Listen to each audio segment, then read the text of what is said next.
ಇವತ್ತಿಗೆ 11ನೇ ಅಧ್ಯಾಯ, ಬಹುಮುಖ್ಯವಾದಂಥ ಅಧ್ಯಾಯ, ವಿಶ್ವರೂಪ ದರ್ಶನ ಯೋಗ. ವಿಶ್ವರೂಪ ದರ್ಶನ ಯೋಗ ಬಹುಶಃ ಅತ್ಯಂತ ಪ್ರಖ್ಯಾತವಾದಂಥದ್ದು. 2ನೇ ಅಧ್ಯಾಯ ಆದಮೇಲೆ 11ನೇ ಅಧ್ಯಾಯನ ಬಹಳ ಜನ ಪಠನೆ ಮಾಡ್ತಾರೆ. ಹೇಳ್ತಾರೆ ಸನ್ಯಾಸ ಗ್ರಹಣ ಕಾಲದಲ್ಲಿ ಇದನ್ನು ತಪ್ಪದೆ ಓದ್ತಾರೆ ಅಂತ ಕೂಡ DVG ಬರೀತಾರೆ ಅದನ್ನು. ಈ ಬಹುಮುಖ್ಯವಾದಂಥ ಅಧ್ಯಾಯ. ಈ ಅಧ್ಯಾಯದಲ್ಲಿ ಏನು ಬರ್ತಿದೆ ವಿಷಯವನ್ನು ಗಮನಿಸೋಣ ಇವತ್ತು. 9 ಮತ್ತು 10ನೇ ಅಧ್ಯಾಯಗಳಲ್ಲಿ ವಿಜ್ಞಾನ ಸಹಿತವಾದಂಥ ಜ್ಞಾನ ಮತ್ತು ಬುದ್ಧಿ ಯೋಗ ಇವುಗಳ ಬಗ್ಗೆ ಭಗವಂತ ಹೇಳಿದ್ದಾಯಿತು. ತಾವು ಗಮನಿಸಿದರೆ 9ನೇ ಅಧ್ಯಾಯದ ತನಕ ಪರಮಾತ್ಮ ತಾನು ಜಗತ್ತಿನ ಎಲ್ಲ ವಸ್ತುಗಳಲ್ಲಿ ವ್ಯಾಪಿಸಿದ್ದೇನೆ ಅಂತ ಹೇಳ್ತಾನೆ, ಎಲ್ಲೆಲ್ಲಿ ವ್ಯಾಪಿಸಿದ್ದೇನೆ ಅಂತ ಹೇಳ್ತಾನೆ. 10ನೇ ಅಧ್ಯಾಯದಲ್ಲಿ ಎಲ್ಲೆಲ್ಲಿದ್ದೇನೆ ಅಂತ ಹೇಳ್ತಾನೆ. ಮೊದಲು 9ನೇ ಅಧ್ಯಾಯದವರೆಗೂ ಎಲ್ಲ ಕಡೆನೂ ಇದ್ದೇನೆ ಅಂತ ಹೇಳಿದ್ದ. 10ನೇ ಅಧ್ಯಾಯದಲ್ಲಿ ವಿಭೂತಿ ಸ್ಥಾನಗಳು ಕೆಲವೊಂದಿದೆ ಅಂತ ಹೇಳಿಕೊಟ್ಟ. ಹೇಳಿದ ಮೇಲೆ ಅರ್ಜುನನಿಗೆ ಆಸೆ ಹುಡ್ತು, ಎಲ್ಲೆಲ್ಲಿ ಇದೆ ಅಂತ ತೋರಿಸ್ತಲ್ಲ, ಹಾಗಾದ್ರೆ ನೋಡ್ಬೇಕದನ್ನು ಅಂತ. ಇದನ್ನು DVG ತುಂಬ ಚೆನ್ನಾಗಿ ವಿಸ್ತರಣೆ ಮಾಡ್ತಾರೆ ಮುಂದೆ. ಭಗವಂತ ಎಲ್ಲ ಕಡೆ ಸರ್ವವ್ಯಾಪಕ ಆಗಿದ್ದಾನೆ, ಕೆಲವೊಂದು ಕಡೆ ಹಂಚಿ ಹೋಗಿದ್ದಾನೆ, ಕೆಲವೊಂದು ಕಡೆ ಪ್ರಮುಖವಾಗಿ ಕಾಣಿಸ್ತಾನೆ. ಈ ಸರ್ವವ್ಯಾಪಕ ರೂಪವನ್ನು ನೋಡೋಕೆ ಆಗ್ತದ ನನಗೆ ಅಂತ. ಒಂದೊಂದು ಮುಖದಲ್ಲಿ ನೋಡಿದ್ದೇವೆ, ಸರ್ವವ್ಯಾಪಕ ರೂಪ ನೋಡೋಕೆ ಸಾಧ್ಯ ಇದೆಯಾ ಅಂತ. ಅದಕ್ಕೆ ಬುದ್ಧಿಗೂ ಮತ್ತು ಅನುಭವಕ್ಕಿರುವ ಸಂಬಂಧವನ್ನು DVG ಚರ್ಚೆ ಮಾಡ್ತಾರೆ. ಬುದ್ಧಿಗೂ ಅನುಭವಕ್ಕೂ ಸಂಬಂಧ ಹೇಗಿದೆ ಅಂತ. ನಮ್ಮ ಬುದ್ಧಿಗೆ ತಿಳಿದಿದ್ದೆಲ್ಲ ಅನುಭವ ಅಂತ ಹೇಳೋಕ್ಕಾಗ್ತದ ಅಂತ. ಎಷ್ಟೋ ಸಲ ಬುದ್ಧಿಗೆ ಹೊಳೆದದ್ದು ಅನುಭವದಾಗಿರಲಿಕ್ಕಿಲ್ಲ, ಬರೀ ಬುದ್ಧಿ ಲೆಕ್ಕಾಗಿರ್ತರಾಗಿರ್ತದೆ. ಅದಕ್ಕೊಂದು ಉದಾಹರಣೆ DVG ಚೆನ್ನಾಗಿ ಕೊಡ್ತಾರೆ, ನಾವೆಲ್ಲ ಶಾಲೆಯಲ್ಲಿದ್ದಾಗ ಕೊಟ್ಟಂಥದ್ದು. ಮೇಷ್ಟ್ರು ಕೇಳ್ತಾರೆ ಹುಡುಗರಿಗೆ, 10 ಮಂದಿ ಕೆಲಸಗಾರರು ಸೇರಿಕೊಂಡು ದಿನಕ್ಕೆ 8 ಗಂಟೆ ಅಂತ ಕೆಲಸ ಮಾಡಿದರೆ 1 ತಿಂಗಳಲ್ಲಿ ಮನೆ ಮುಗಿಸ್ತಾರೆ. 10 ಮಂದಿ ಕೆಲಸಗಾರರು ದಿನಕ್ಕೆ 8 ಗಂಟೆ ಕೆಲಸ ಮಾಡಿದರೆ ಒಂದು ಮನೆಯನ್ನು 1 ತಿಂಗಳಲ್ಲಿ ಮುಗಿಸ್ತಾರೆ. ಹಾಗಾದರೆ 10,000 ಜನ ಕೆಲಸಗಾರರು ಸೇರಿಕೊಂಡ್ರೆ 8 ತಾಸು ಕೆಲಸ ಮಾಡಿದರೆ ಮನೆಯನ್ನು ಎಷ್ಟು ದಿವಸದಲ್ಲಿ ಮುಗಿಸ್ತಾರೆ ಅಂತ. ಗಣಿತದ ಪ್ರಕಾರ ಒಂದು ತ್ರೈರಾಶಿಕ ಹಾಕಿ ಹೇಳ್ಬೋದು ಎಷ್ಟು ಅಂತ. ಅದು ಬುದ್ಧಿ ಉತ್ತರ ಆಯಿತು. ಅದಕ್ಕೆ ನಮ್ಮ ಮೇಷ್ಟ್ರು ಹೇಳೋರು, 10 ಜನ 1 ತಿಂಗಳಲ್ಲಿ ಮಾಡ್ತಿದ್ರೆ 20 ಜನ ಎಷ್ಟರಲ್ಲಿ ಮಾಡ್ತಾರೆ? 15 ದಿವಸದಲ್ಲಿ ಮಾಡ್ತಾರೆ. ಬುದ್ಧಿ ಲೆಕ್ಕ. 40 ಜನ ಮಾಡಿದರೆ 8 ದಿವಸದಲ್ಲಿ ಮಾಡ್ತಾರೆ. 80 ಜನ 4 ದಿವಸದಲ್ಲಿ ಮಾಡ್ತಾರೆ. 160 ಜನ 2 ದಿವಸದಲ್ಲಿ, 320 ಜನ 1 ದಿವಸದಲ್ಲಿ, 640 ಜನ ಅರ್ಧ ದಿವಸದಲ್ಲಿ, 1280 ಜನ ಸೇರಿಕೊಂಡ್ರೆ 1/4 ದಿವಸದಲ್ಲಿ ಮುಗಿಸ್ಬೋದು. ಹೀಗೆ ಲೆಕ್ಕ ಹಾಕ್ತಾ ಹೋದರೆ 10,000 ಜನ ಇದ್ದರೆ ಶುರು ಮಾಡೋದಕ್ಕಿಂತ ಮೊದಲೇ ಮನೆ ಮುಗಿದಿತ್ತು ಅಂತ ಆಗುತ್ತೆ.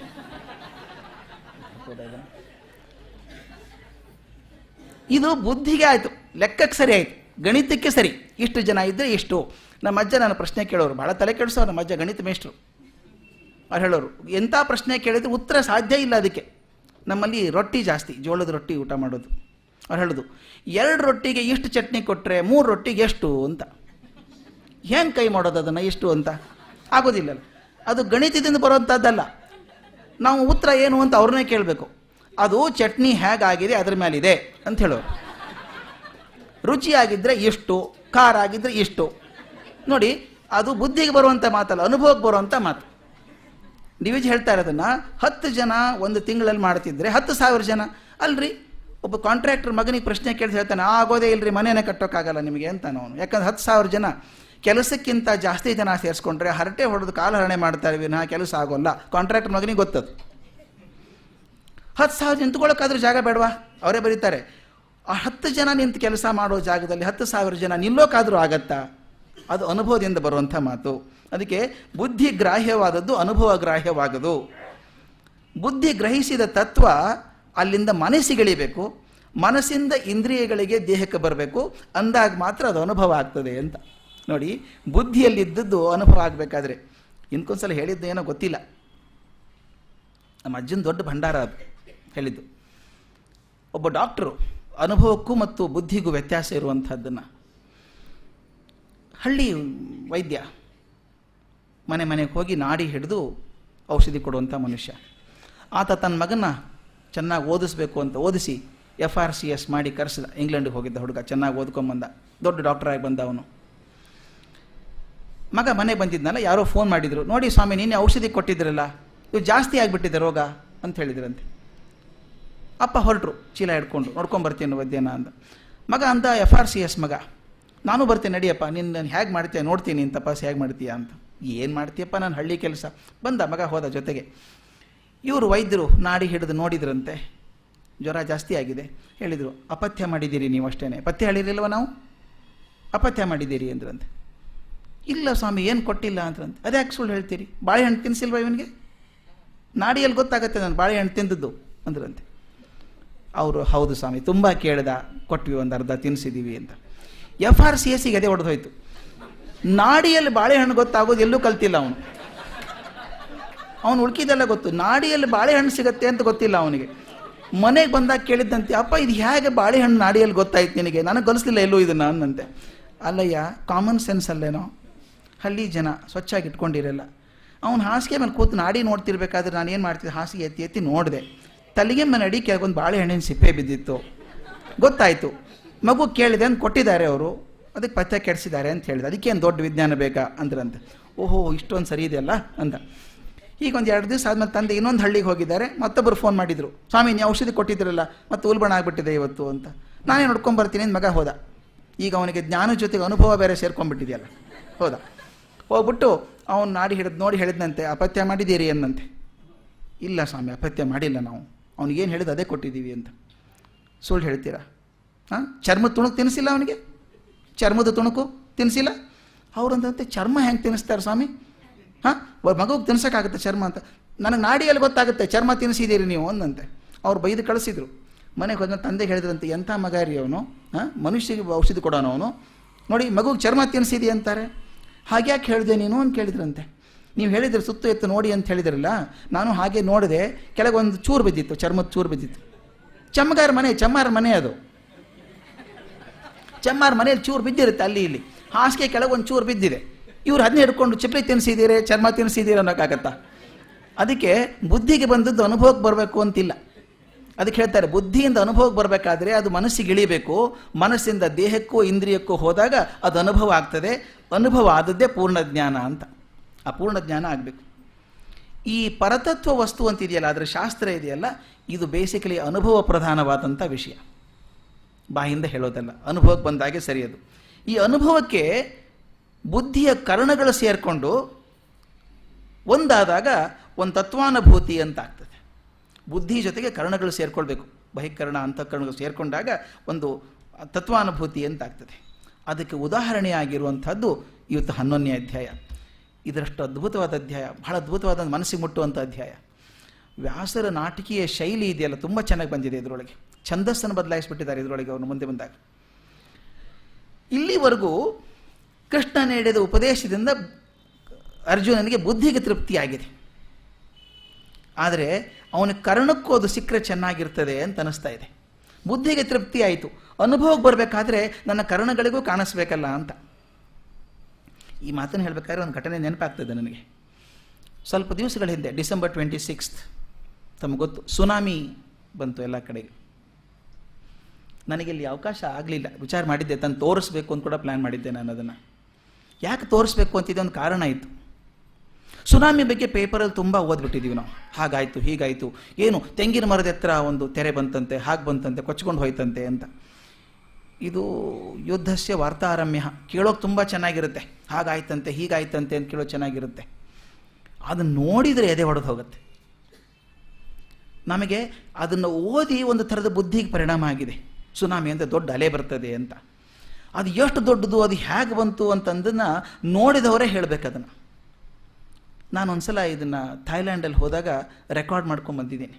ಅಲ್ಲಿ ಅವರು ಕೊಟ್ಟರು, ವಿಡಿಯೋ ಕೊಟ್ಟರು ನನಗೆ. ಅದನ್ನು ಶ್ರೀಲಂಕಾದಲ್ಲಾದದ್ದು ಮತ್ತು ನಮ್ಮ ಕನ್ಯಾಕುಮಾರಿಲಾದಂಥ ವಿಡಿಯೋ ರೆಕಾರ್ಡ್ ಮಾಡ್ಕೊಂಡ್ಬಂದಿದ್ದೀನಿ. ಅದನ್ನು ತೋರಿಸಿದರೆ ಎದೆ ಝಲ್ಲಂದು ಹೋಗುತ್ತೆ. ಅಲ್ಲಿ ಕನ್ಯಾಕುಮಾರಿ ನಮ್ಮ ವಿವೇಕಾನಂದ ಕೇಂದ್ರ ಇದೆಯಲ್ಲ, ಅಲ್ಲಿ ವಿವೇಕಾನಂದರ ದೊಡ್ಡ ವಿಗ್ರಹ ಕಾಣಿಸುತ್ತೆ. ಆ ಸುನಾಮಿ ಅಲೆ ಬರೋದಕ್ಕಿಂತ ಮೊದಲು ಸಮುದ್ರ ಹಿಂದೆ ಹೋಗಿ, ಈಗ ಕೆಲವೊಂದು ಸಲ ಸರ್ಪ ಹಿಂದೆ ಹೋಗಿ ಹೊಡಿತದಲ್ಲ, ಆ ಥರ ಕಲ್ಪನೆಗೆ ಹೇಳುವುದಾದರೆ, ಸಮುದ್ರ ಹಿಂದೆ ಹೋಗಿ ಒಂದೇ ಸಲ ತೆರೆ ಬಂದು ಹೊಡೆದ್ರೆ, ಮೊದಲೇ ಸಲ ತೆರೆ ದೊಡ್ಡದಾಗಿ ಬಂತು, ಎರಡನೇ ದಿನವೂ ದೊಡ್ಡದಾಗಿ ಬಂತು. ಆ ವಿಡಿಯೋಗ್ರಾಫರ್ ತೋರಿಸ್ತಾನೆ, ರೆಕಾರ್ಡ್ ಮಾಡ್ತಾನೆ, ಅವನು ಧೈರ್ಯ ನೋಡಿ ಅಂತ ಹೊತ್ತ ರೆಕಾರ್ಡ್ ಮಾಡ್ಕೊಂಡಿದ್ದಾನಲ್ಲ ಅವನು. ವಿವೇಕಾನಂದರ ವಿಗ್ರಹದ ಮೇಲೆ 3 ಪಟ್ಟು ಎತ್ತರಕ್ಕೆ ಬಂದಿದ್ದ ತೆರೆ ಅದು. ಅದು ಹೊಡೆದ್ರೆ ಜನ ಚೀತ್ಕಾರ ಮಾಡ್ಕೋತಿದ್ದಾರೆ. ಇನ್ನೊಂದು ಶ್ರೀಲಂಕಾದ್ದು ಅದು ಎಷ್ಟು ಜೋರಾಗಿ ಬಂತು ತೆರೆ ಅಂದರೆ, ಸಮುದ್ರದಿಂದ ಸುಮಾರು 1.5 ಮೈಲಿ ದೂರದಲ್ಲಿ ಒಂದು ರೆಸಾರ್ಟ್ ಇದೆ, ಹೋಟೆಲ್ ಇದೆ, ದೊಡ್ಡ ಹೋಟೆಲ್ ಇದೆ, 3 ಅಂತಸ್ತಿನ ಹೋಟೆಲು. ಒಂದೇ ಸಲ ತೆರೆ ಬಂದರೆ ಮೊದಲನೇ ಅಂತಸ್ತು ಪೂರ್ತಿ ಮುಳುಗಿ 2ನೇ ಅಂತಸ್ತಿನ ಇಲ್ಲಿ ಮಟ್ಟಕ್ಕೂ ನೀರು ಬಂದುಬಿಟ್ಟಿದೆ. ಆ ನೀರು ಬರೋದನ್ನು ತೊಗೊಂಡಿದ್ದಾರೆ ಚಿತ್ರ. ಅದನ್ನು ವಾಪಸ್ ಹೋಗಬೇಕಾದ್ರೆ ಕಾರುಗಳು, ಕಾಟ್ಗಳು, ಸಣ್ಣ ಸಣ್ಣ ವಸ್ತು ಅಲ್ಲ, ಕಾರು, ಲಾರಿ, ಹಾಸಿಗೆ, ಬೆಡ್ ಎಲ್ಲ ಕೊಚ್ಕೊಂಡು ಹೋಗ್ತಾ ಇದೆ, ವಾಪಸ್ ಹೋಗ್ತಾ ಇದೆ. ಹೀಗೆ ಆ ದೃಶ್ಯ ನೋಡಿದರೆ ಎದೆ ನಡುಗೆ ಹೋಗ್ತದೆ ಯಾರಿಗಾದರೂ. ಇದು ಟಿ ವಿಯಲ್ಲಿ ನೋಡಿದರೆ. ಇನ್ನು ಅಲ್ಲೇ ಇದ್ದವ್ರ ಗತಿ ಏನಾಗಿರಬೇಕು? ನಾನು ಹೇಳ್ತೀನಲ್ಲ, intensity increases as you go closer to the reality ಅಂತ. ದೂರ ಕೇಳಿದಾಗ ಹೌದಾ ಹೀಗಾಯ್ತಂತ ಹೌದಾ ಅಂತ ಅನಿಸುತ್ತೆ. ನಾನು ಈ ಘಟನೆಯನ್ನು ಒಂದು ಸ್ವಲ್ಪ ಕಾಲೇಜಲ್ಲಿದ್ದಾಗ ಹೇಳ್ತಿದ್ದೆ. ನಾನು ಆಫೀಸಲ್ಲಿ ಕೂತ್ಕೊಂಡಿದ್ದೆ ಅಂತ ಇಟ್ಕೊಳ್ಳಿ, ಯಾರೋ ಬಂದು ಹೇಳಿದರು, ಸ್ವಾಮಿ ಗೊತ್ತಾಯ್ತಾ ಅದೇನು ಸ್ವಾಮಿ ಆಕ್ಸಿಡೆಂಟ್ ಮಲ್ಲೇಶ್ವರಂ ಹತ್ರ, ಭಾರಿ ಆಕ್ಸಿಡೆಂಟ್ ಅಂತೆ, ಗೊತ್ತಾಯ್ತಾ ನಿಮಗೆ ಅಂತ ಹೇಳಿದರು. ಏನು ಆಕ್ಸಿಡೆಂಟು? ಏನೋ ಸರ್, ಈ BTS ಬಸ್ನವರು ರ್ಯಾಶ್ ಆಗಿ ಬಂದುಬಿಟ್ಟಂತೆ, ಮಕ್ಕಳು ರಸ್ತೆ ಕ್ರಾಸ್ ಮಾಡ್ತಿದ್ರು ಅನಿಸುತ್ತೆ, ಮಕ್ಕಳ ಮೇಲೆ ತೊಗೊಂಡೋಗ್ಬಿಟ್ಟ ಸರ್ ಬಸ್ಸು. ಎಷ್ಟು ಜನ ಮಕ್ಕಳಿಗೆ ಪೆಟ್ಟಾಯ್ತೋ ಗೊತ್ತಿಲ್ಲ. ನಾನೇನು ಮಾಡಿದೆ, ಕೂತವನು ಚೇಂಬರಲ್ಲಿ ಕೂತವನು, ಹೌದಾ ಏನು ರೀ BTSನವರು, ಟೆರಿಬಲ್, ರೆಕ್ಲೆಸ್, ಕೇರ್ಲೆಸ್, ಪೊಲೀಸ್ ಏನು ಮಾಡ್ತಾಯಿದ್ರು ಅಂತ ಫಿಲಾಸಫಿ ಹೊಡೆದೆ. ಇನ್ನೊಬ್ಬರು ಬಂದರು, ಗೊತ್ತಾಯ್ತಾ ಸರ್ ನಿಮ್ಗೆ ಆಕ್ಸಿಡೆಂಟು? ಹೌದ್ರಿ, ಕೇಳಿದೆ, ಯಾವ ಸ್ಕೂಲ್ ಅಂತೆ ಮಕ್ಕಳದು ಅಂದರು. ಸರ್ ಅದು ಯಾವುದೋ ಸ್ಕೂಲ್, ರಾಘವೇಂದ್ರ ಸ್ಕೂಲ್ ಅಂತೆ ಸರ್. ಟಕ್ಕಂತಿದೆ ಜಗ್ಗಂತ ನಂಬಿಕೆ, ನನ್ನ ಮಗನ ರಾಘವೇಂದ್ರ ಸ್ಕೂಲಲ್ಲಿ ಓದೋದು, ಅಲ್ಲಿವರೆಗೂ ಫಿಲಾಸಫಿ ಹೇಳಿದವನು ನಾನು. ಹೌದಾ, ಎಷ್ಟು ಗಂಟೆಗಂತೆ ಇದು, ಎಷ್ಟು ಗಂಟೆಗಂತೆ ಸರ್? ಬೆಳಿಗ್ಗೆ ಸುಮಾರು 8:30ಗಂತೆ ಸರ್. 8:30? ಅದೇ ಟೈಮಿಗೆ ನನ್ನ ಮಗ ಹೋಗೋದು. ಯಾವ ರೋಡ್ ಹೇಳಿ ಇನ್ನೊಮ್ಮೆ ಹೇಳಿ ಅದನ್ನು. ಆಗಲೇ ರೋಡ್ ಕೇಳ್ಕೊಂಡಿರಲಿಲ್ಲ, ಈಗ ಕೇಳ್ಕೊಂಡೆ, ನನ್ನ ಮನಸ್ಸಿಗೆ ಹತ್ತಿರ ಬರ್ತಾ ಇದೆಯಲ್ಲ ಅದು, ಈ ರೋಡು ಅಂತ ಹೇಳಿದರು. ಅದೇ ಡಬ ಅಂತೀವಿ. ಇನ್ನೊಬ್ಬರು ಬಂದರು 10 ನಿಮಿಷದ ಮೇಲೆ, ಸರ್ ಅದು ಗೊತ್ತಾಯ್ತಾ ಸರ್? ಯಾವ ಮಕ್ಕಳಂತ್ರಿ ಅದು? ಏನೋ 4th ಸ್ಟ್ಯಾಂಡರ್ಡ್ ಮಕ್ಕಳಂತೆ ಸರ್. 4ಥಾ? ನನ್ನ ಮಗನೂ 4th ಅಲ್ವಾ? ಕೂತ್ಕೊಳ್ಳೋಕ್ಕಾಗಲಿಲ್ಲ ನನಗೆ. ಸೀದಾ ಸ್ಕೂಲಿಗೆ ಹೋದೆ. ಸ್ಕೂಲಿಗೆ ಹೋಗ್ಬಿಟ್ಟು ಹೋದ್ರೆ 100 ಜನ ನಿಂತ್ಕೊಂಡ್ಬಿಟ್ಟಿದ್ದಾರೆ, ಶಾಲೆ ಸುತ್ತಲೂ ನಿಂತ್ಕೊಂಡಿದ್ದಾರೆ ಜನ, ಎಲ್ಲ ಗಾಬರಿ ತಳಮಳ. ಯಾರಂತ ಹುಡುಗ, ಎಷ್ಟು ಜನಕ್ಕಾಗಿದೆ ಅಂತ ಪೆಟ್ಟು? ಏನೋ ಗೊತ್ತಿಲ್ಲ ಸರ್, 3-4 ಜನಕ್ಕೆ ಪೆಟ್ಟಾಗಿದೆ ಅಂತೆ, ಒಂದು ಮಗು ಹೋಗೇ ಬಿಡ್ತಂತೆ ಅಂತ ಹೇಳಿದರು. ಏನಂತೆ ಹೆಸರು? ಅದೇನೋ ಗೊತ್ತಿಲ್ಲ ಸರ್, 6ರಿಂದ ಶುರು ಆಗತ್ತೆ ಹೆಸರದು ಅಂದರು. ನನಗೆ ಇನ್ನೂ ಭಾವನೆ ಜಾಸ್ತಿ. ನನ್ನ ಮಗನ ಹೆಸರು ಅದೇ 6ರಿಂದ ಶುರು ಆಗ್ತದೆ. ಹೋಗಿ ಹೆಡ್ ಮಿಸ್ಟ್ರೆಸ್ ಮುಂದೆ ನಿಂತ್ಕೊಂಡು ಕೈ ಊರಿ, ಏನಾಯಿತು ಮೇಡಮ್ ಅಂತ ಕೇಳಿದೆ. ಸಾರಿ ಸರ್ ಅಂದು. ಸಾರಿ ಸರ್ ಅದು ಇನ್ನೂ ಗಾಬರಿ ಅಲ್ಲ ನಮಗೆ. ಏನಾಯಿತು? ಹುಡುಗನ ಹೆಸರೇನು? ಆ ಹುಡುಗನ ಹೆಸರೇ ಸರ್ ರಮೇಶ ಸರ್. ನನ್ನ ಮಗನ ಹೆಸರು ಬೇರೆ. ರಮೇಶ ಅಂದ ತಕ್ಷಣ ಎದೆ ಮೇಲಿನ ಭಾರ ಎಷ್ಟು ಇಳಿದು ಹೋಯ್ತು ಅಂದರೆ, ಹೊರಗಡೆ ಬಂದು ಮತ್ತೆ ಭಾಷಣ ಶುರು ಮಾಡಿದೆ. ಏನು BTS, ಏನು ಪೊಲೀಸು? ಯಾಕೆ ಹೇಳಿ? ಎಲ್ಲಿ ನನಗೆ ಹತ್ತಿರಕ್ಕೆ ಬರ್ತದೋ, ನನ್ನ ಹೃದಯಕ್ಕೆ ಹತ್ತಿರ ಬಂದಾಗ ನನಗೆ ಅದ್ರದ್ದು ಆಘಾತ ಗೊತ್ತಾಗತ್ತೆ, ದೂರ ಇದ್ದರೆ ಗೊತ್ತಾಗಲ್ಲ. ಇಲ್ಲಿ ಆ ಪ್ರಶ್ನೆ ಅರ್ಜುನನಿಗಿರೋದು. ನಾನು ನಿನ್ನ ಬಗ್ಗೆ ತುಂಬ ಕೇಳಿದ್ದೇನಪ್ಪ, ನೀನು ಹೇಳಿದ್ದೆ, ನೀನು ಹೇಳಿದೆ, ಜನ ಹೇಳಿದ್ದಾರೆ, ನನಗೆಲ್ಲ ತಿಳಿದಿದೆ. ಆದರೆ ಕರ್ಣಗಳಿಗೂ ಸಾಧ್ಯ ಆಗುವಂಗಿದೆಯಾ ನನಗೆ ದರ್ಶನ ಆಗುವಂಥದ್ದು? ಅದಕ್ಕೆ ನನಗದು ಹೇಳಿಕೊಡು ಅಂತ. ಇದಾಗಲೇ ಹೇಳಿದ್ನಲ್ಲ, ಬಂಧದ ದೃಷ್ಟಿಯಿಂದ ಕೂಡ ಈ ಅಧ್ಯಾಯ ಭಾಳ ಮುಖ್ಯವಾದಂಥದ್ದು. ಛಂದಸ್ಸನ್ನು ಬದಲಾಯಿಸಿದ್ದು ಕಾಣಿಸುತ್ತೆ. ಆ ಸುಮಧುರವಾದಂಥ, ಸುಲಲಿತವಾದಂಥ ಶ್ರೇಷ್ಠ ಶೈಲಿಯನ್ನು ಬಳಸಿದ್ದಾರೆ. ಆ ಪದ ಓದ್ಕೊಂಡು ಹೋಗಬೇಕು. ಅರ್ಜುನನ ಮನಸ್ಸಿಗೆ ಏನು ಆಶ್ಚರ್ಯ ಆಗಿದೆ, ಎಷ್ಟು ಬದಲಾವಣೆ ಆಗುತ್ತೆ ಗೊತ್ತಾ ಅರ್ಜುನನ ಮನಸ್ಸಲ್ಲಿ. ಆಶ್ಚರ್ಯ ಇದೆ, ಸಂತೋಷ ಇದೆ, ಭಯ ಇದೆ, ದೈನ್ಯ ಇದೆ. ಇವುಗಳನ್ನು ಅವನು ವರ್ಣಿಸುವಂಥ ರೀತಿ ಅನನ್ಯವಾದಂಥ ರೀತಿ ವ್ಯಾಸರದು. ಆ ಶಬ್ದ ಜಾಲ ಉಪಯೋಗಿಸ್ಕೊಳ್ಳುವಂಥದ್ದು, ಆ ನಾಟಕೀಯ ತಿರುವು ಕೊಡುವಂಥದ್ದು.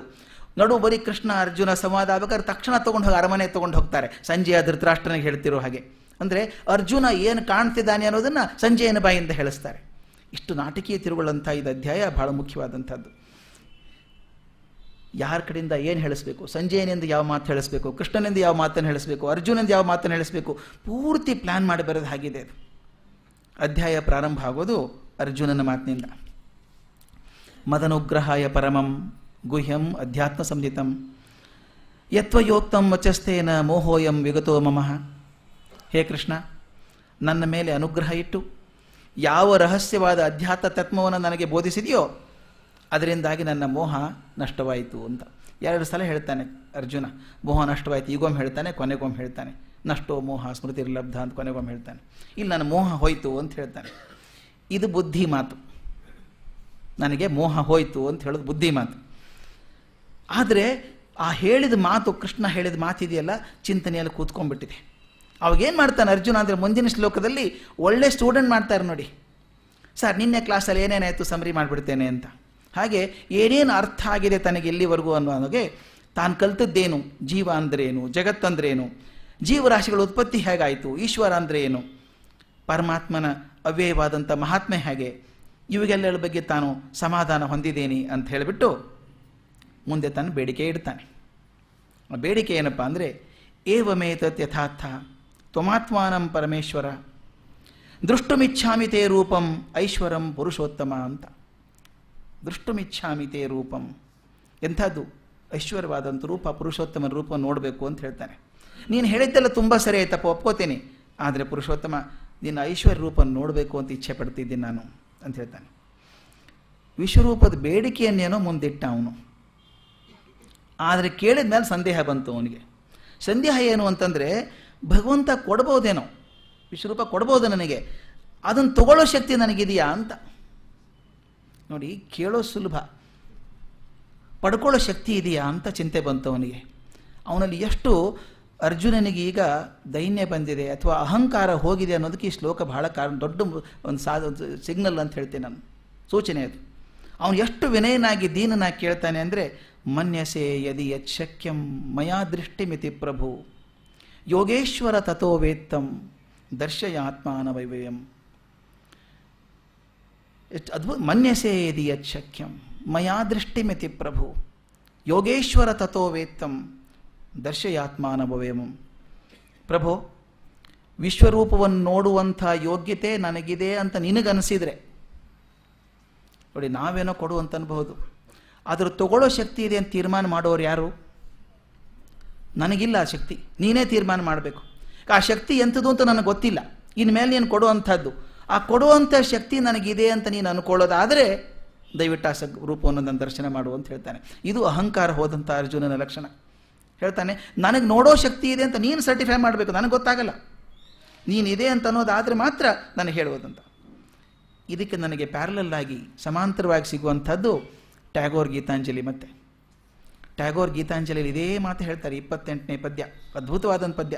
ಅವ್ರು ಹೇಳ್ತಾರೆ, ಮೈ ಡೆಟ್ಸ್ ಆರ್ ಲಾರ್ಜ್, ಭಗವಂತನಿಗೆ ಕೇಳ್ಕೊಳ್ಳುವಂಥದ್ದು, my debts are large, my failures great, my shame secret and heavy, yet when I come to ask for my good I quake in fear lest my prayer be granted ಅಂತ.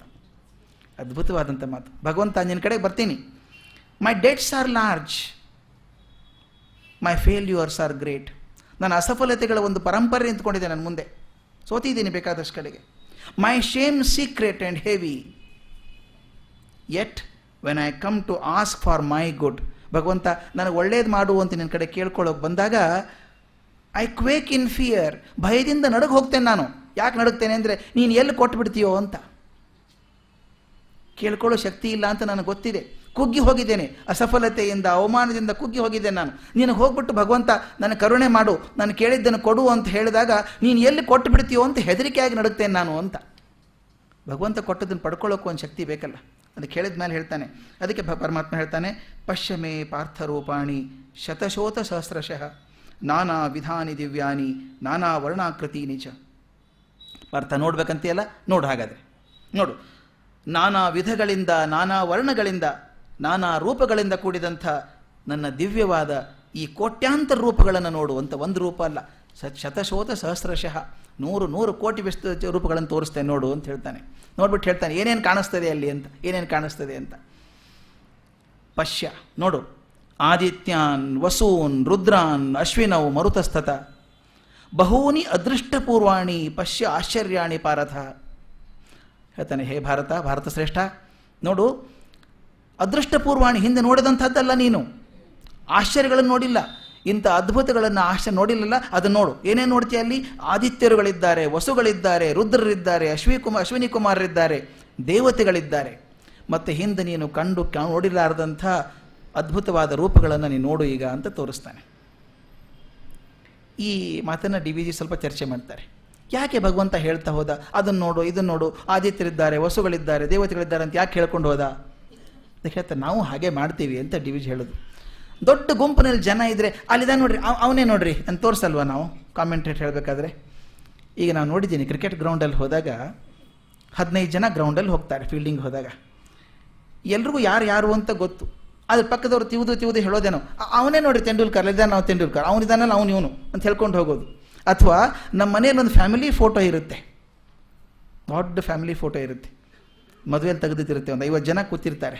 ನಾವು ಹುಡುಗರಿಗೆ ಹೇಳೋದು, ಇಲ್ಲಿದಾರಲ್ಲ ಇವರು ನಮ್ಮ ದೊಡ್ಡಪ್ಪನಪ್ಪ, ಇವ್ರ ಅಜ್ಜ, ಅವ್ರ ತಮ್ಮ ಇವರು, ಅವ್ರ ತಂಗಿ ಮಗ ಇವನು, ಹೇಳ್ಕೊಂಡು ಹೋಗಲ್ವ ನಾವು ಒಬ್ರಿಗೊಬ್ರಿಗೆ? ಯಾಕಂದ್ರೆ ಗೊತ್ತಿಲ್ಲ ಅವರಿಗೆ. ಅವ್ರು ಹೇಳೋದು ಕಾಮೆಂಟೇಟರ್ ಥರ. ಹಾಗೆ ನಾವು ಪ್ರತಿಯೊಬ್ಬರಿಗೂ ಪರಿಚಯ ಮಾಡೋ ಹಾಗೆ ಭಗವಂತ ಹೇಳ್ಕೊಂಡು ಹೋಗ್ತಾನೆ. ನೋಡು, ಆದಿತ್ಯರಿದ್ದಾರೆ, ವಸುಗಳಿದ್ದಾರೆ, ದೇವತೆಗಳಿದ್ದಾರೆ, ರುದ್ರರಿದ್ದಾರೆ, ಅಶ್ವಿನಿ ಕುಮಾರರಿದ್ದಾರೆ, ಇವರೆಲ್ಲ ನೋಡಿದಂಥದ್ದು ಅದ್ಭುತ ದೃಷ್ಟಿಗಳನ್ನು ನೋಡ್ತಾ ಇದೆಯಾ ನೀನು?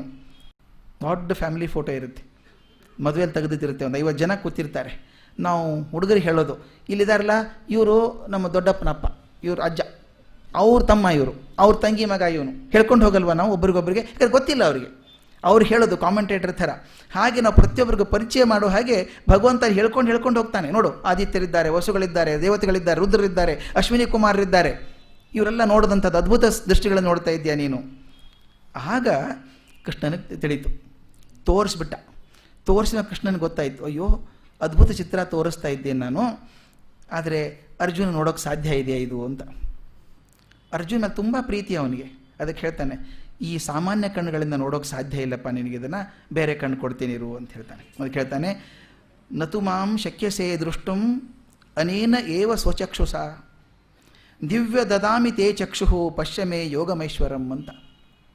ನೋಡಪ್ಪ ಅರ್ಜುನ, ಈ ನಿನ್ನ ಸಾಧಾರಣ ಕಣ್ಣುಗಳಿಂದ ನನ್ನನ್ನು ನೋಡಲಾರೆ ನೀನು, ನಿನಗೆ ದಿವ್ಯವಾದ ಕಣ್ಣುಗಳನ್ನು ಕೊಡ್ತೇನೆ, ಆ ನಂತರ ಅದ್ಭುತವಾದಂಥ ವಿಶ್ವರೂಪವನ್ನು ನೋಡು ಅಂತ ಹೇಳ್ದ. ಇದು ಕೆಲವೊಂದು ಸಲ ನಮಗೆ ತೊಂದರೆಗೆ ಬರ್ತದೆ. ತೊಂದರೆ ಯಾಕೆ ಬರ್ತದೆ ಅಂತಂದರೆ, ಕೆಲವೊಂದು ಸಲ ನಾವು ತುಂಬ ಕಾಂಕ್ರಿಟೈಸ್ ಮಾಡಿಬಿಡ್ತೇವೆ. ಕೆಲವೊಂದನ್ನು ನಾವು ಸ್ಥೂಲ ರೂಪದಲ್ಲಿ ನೋಡಬೇಕಾಗುತ್ತೆ, ಕೆಲವೊಂದು ಸೂಕ್ಷ್ಮ ರೂಪದಲ್ಲಿ ನೋಡಬೇಕಾಗುತ್ತೆ. ನಾನು ಹಿಂದಕ್ಕೆ ಒಂದು ಸಲ ಈ ಭಾರತ್ ಎಲೆಕ್ಟ್ರಾನಿಕ್ಸಲ್ಲಿ ಮಾತಾಡಬೇಕಾದ್ರೆ ಜೀಸಸ್ ಕ್ರೈಸ್ಟ್ ಬಗ್ಗೆ ಹೇಳ್ತಾ, he brought Lazarus back to life ಅಂತ ಬರ್ತದೆ. ಲಾಜರಸ್ ಅನ್ನೋ ಒಂದು ಸತ್ತೋಗಿದ್ದ, ಅವನ್ನ ಯೇಸು ಕ್ರಿಸ್ತ ಬದುಕಿಸಿದ ಅಂತ ಬರುತ್ತೆ. ನಾನು ಅದನ್ನು ವರ್ಣನೆ ಮಾಡ್ತಾ ದೊಡ್ಡ ಆಫೀಸರ್ಸ್ ಎಲ್ಲ ಇದ್ದೀರಲ್ಲ, ಸ್ವಲ್ಪ ಸೂಕ್ಷ್ಮ ರೂಪದಲ್ಲಿ ಹೇಳಬೇಕದನ್ನು. ಸತ್ತು ಹೋಗಿದ್ದ ಲಾಜರಸ್ ಅಂದರೆ ಅವನ್ನ ಪೆಟ್ಟಿಗೆಯಲ್ಲಿ ಹಾಕಿ 6 ಅಡಿ ನೆಲಗೆ ಹೋಗದಿದ್ದರು ಅಂತಲ್ಲ. ನಾವೆಷ್ಟೋ ಜನ ಆಧ್ಯಾತ್ಮಿಕವಾಗಿ ಸತ್ತು ಹೋಗಿರ್ತೇವೆ, spiritually dead. There comes a master and touches you and changes your life as never before. ಹಾಗೆ ಒಬ್ಬ ದೊಡ್ಡ ದೇವದೂತ ಬಂದು ಅವನು ಸ್ಪರ್ಶ ಮಾಡಿದಾಗ ಅವನ ಚೈತನ್ಯ ಮತ್ತೆ ಪ್ರಖರವಾಗಿ ಬೆಳ್ಕೊಂಡು ಹೋದ ಲಾಜರಸ್ ಅಂತಾಗುತ್ತೆ. ಸತ್ತವನು ಬದುಕಿಸಿದ ಅಂದರೆ ಹಾಗಂತ ಅರ್ಥ ಅಲ್ಲ ಅದು ಅಂತ ಹೇಳಿದೆ. ಕೆಲವರು ಖುಷಿ ಆಯಿತು. ಮುಗಿದ ನಾಲ್ವರು ಬಂದರು, ಹೆಣ್ಮಗಳು ತಾಯಿ ಬಂದು, ಸರ್ ನೀವು ಆಗ ಹೇಳಬಾರ್ದಾಗಿತ್ತು ಸರ್ ಅಂದರು. ನಾನು ತಪ್ಪಾಯ್ತಾ ಹೇಳಿದ್ದು ಅಂದೆ. ಹೌದು ಸರ್, ನಿಜವಾಗ್ಲೂ ಸತ್ತು ಹೋಗಿದ್ದ ಸರ್ ಲಾಜರಸ್ಸು, ಅವ್ನು ನಿಜವಾಗ್ಲೂ ಹೂಳಿದ್ರು ಸರ್, ಕ್ರಿಸ್ತ ಬಂದು ಅದೇ ಪವಾಡ ಅಲ್ವಾ ಸರ್ ಅಂತ ಹೇಳಿದೆ. ಆ ಪವಾಡ ಕಣ್ಣಿಗೆ ಕಾಣಿಸುತ್ತೆ. ನಾನು ಮೊದಲು ಹೇಳಿದ್ನಲ್ಲ, ಪವಾಡ ಕಣ್ಣಿಗೆ ಕಾಣಿಸ್ದೇ ಇರುವಂಥ ಪವಾಡ, ಅದು ಮುಖ್ಯವಾಗಿ ಆಗಬೇಕಾಗಿರುವಂಥದ್ದು. ನಾವು ಸಾಕಷ್ಟು ಜನ ಸ್ಪಿರಿಚುವಲಿ ಡೆಡ್, ಆದರೆ ಯಾವುದೋ ಒಬ್ಬ ದೇವದೂತ ಬಂದು ಮುಟ್ಟಿದಾಗ ಇದೇ ಪ್ರಸಂಗ ನಮಗೆ ಪ್ರಾಬ್ಲಮ್ ಬರೋದು ಅಯೋಧ್ಯಾರದಲ್ಲೇ ಬರೋದು. ಎಷ್ಟೋ ಜನ ಪ್ರಶ್ನೆ ಕೇಳ್ತಾರೆ, ಅಲ್ಲ ಸರ್ ಇದು ಹಲ್ಲೆಗೆ ರಾಮನ ಕಾಲು ತಟ್ಟಿದ ತಕ್ಷಣ ಕೆಸ್ತ್ರಿ ಆಗಿಬಿಟ್ಲಂತೆ, ಕಲ್ಲು ಒಡೆದು ಹೊರಗೆ ಬಂದ. ಇದು ನಮ್ಮ ಸ್ನೇಹಿತರು ಭಾಳ ಚೆನ್ನಾಗಿ ಚರ್ಚೆ ಮಾಡೋರು. ನಾವು ಒಂದು ಮಟ್ಟಕ್ಕೆ ಬಿಟ್ಟು ಮೇಲೆ ಹೋಗಬೇಕು. ಡಿ ವಿ ಜಿ ಇದನ್ನು ಹೇಳ್ತಾರೆ, ಇದೇ ಪ್ರಶ್ನೆ ಹೇಳ್ತಾರೆ ಅವರು. ಹಾಗಾದರೆ ಕಣ್ಣು ಕೊಟ್ಟ ಭಗವಂತ ಅಂತಂದರೆ 2 ಗುಡ್ಡೆ 2 ರೆಪ್ಪೆ ಕೊಟ್ಟನಾ? ಈ ಪ್ರಶ್ನೆ ಡಿ ವಿ ಜಿ ಹೇಳ್ತಾರೆ. ಹಾಗಂತಲ್ಲ, 2 ಕಣ್ಣು ಕೊಟ್ಟ ಅಂತಲ್ಲ, ಕಣ್ಣೇ ಕೊಡಬೇಕು ಅಂತಲ್ಲ, ದಿವ್ಯ ದೃಷ್ಟಿ ಕೊಟ್ಟ ಅಂತಂದರೆ ಅವನು ನೋಡುವಂಥ ಒಂದು ಶಕ್ತಿ ಕೊಟ್ಟ, ತೇಜಸ್ಸನ್ನು ಕೊಟ್ಟ ಕಣ್ಣುಗಳಿಗೆ ಅಂತ. ನನ್ನ ಸ್ನೇಹಿತರೊಬ್ಬರು ಹೇಳಿದ್ದೆ, ನೋಡು ಈ ನನಗೆ ಕನ್ನಡಕ ಇಲ್ಲದೆ ಹೋದರೆ ಕಾಣಿಸೋಲ್ಲ. ಡಾಕ್ಟ್ರೇ ಹೇಳ್ತಾರೆ ಅಂದರೆ ನಿನ್ನ ಕಣ್ಣಿನ ತೇಜಸ್ ಸಾಕಾಗೋದಿಲ್ಲ ಓದೋದಕ್ಕೆ, ಅದಕ್ಕೆ ನಾನೊಂದು ವಿಶೇಷ ಕಣ್ಣು ಕೊಡ್ತೇನೆ, ಹಾಕೋ ಕಾಣಿಸುತ್ತೆ ಅಂತಾರೆ. ಇದು ಹೇಗೆ ತೇಜಸ್ಸು ವಿಶೇಷ ಬಂತು, ಹಾಗೆ ಭಗವಂತ ಒಂದು ವಿಶೇಷ ಶಕ್ತಿ ಕಣ್ಣಿಗೆ ಕೊಟ್ಟ ಅವನು ಅಂತ. ನಮ್ಮ ಸಮರ್ಥ ರಾಮದಾಸರು ಅಂತಿದ್ರು, ನಮ್ಮ ಶಿವಾಜಿ ಗುರುಗಳಾಗಿದ್ದವರು. ಸಮರ್ಥ ರಾಮದಾಸರು ಮದುವೆ ಆಗಲಿಲ್ಲ ಅಂತ ಒಂದು ಪ್ರಸಂಗ. ಮದುವೆ ಆಗೋ ಹೊತ್ತಿಗೆ ಮದುವೆ ಮಾಡಬೇಕು ಅಂತ ತೀರ್ಮಾನ ಮಾಡಿದ್ರು. ಮದುವೆ ಅದು ಹೊತ್ತಿನಲ್ಲಿ ಮದುವೆ ಮಂಟಪದಿಂದ ರಾಮದಾಸರು ಓಡಿ ಹೋಗಿ ಪಾರಾಗಿ ಹೋದರು, ಮುಂದೆ ಸನ್ಯಾಸಿಗಳಾದರು ಅಂತ ಬರುತ್ತೆ. ಕೆಲವರಿಗೆ ಅದು ಮುಖ್ಯ ಆಗೋದೇ ಇಲ್ಲ. ಅದು ಹೇಗ್ರಿ ಹೋದರು ಮದುವೆ ಮಂಟಪದಿಂದ ಅವರು? ಮದುವೆ ಹುಡುಗನ ಹಾಕಿಬಿಟ್ಬಿಡ್ತಾರ, ಕಂಕಣ ಕಟ್ಟಿರಲ್ವಾ? ಅವ್ರು ಹೇಳೋದು ಅದು ಬಿಡ್ರಿ ಹೋಗಲಿ, ಅದು ಮುಖ್ಯ ಅಲ್ಲ ನಮಗೆ. ರಾಮದಾಸರು ಹಿಂದಿನ ಬಾಗಿಲಿಂದ ಹೋದ್ರೋ, ಮುಂದಿನ ಬಾಗಿಲಿಂದ ಹೋದ್ರೋ, ಮೇಲಿಂದ ಹಾರ್ಕೊಂಡು ಹೋದ್ರೋ ಮುಖ್ಯ ಅಲ್ಲ.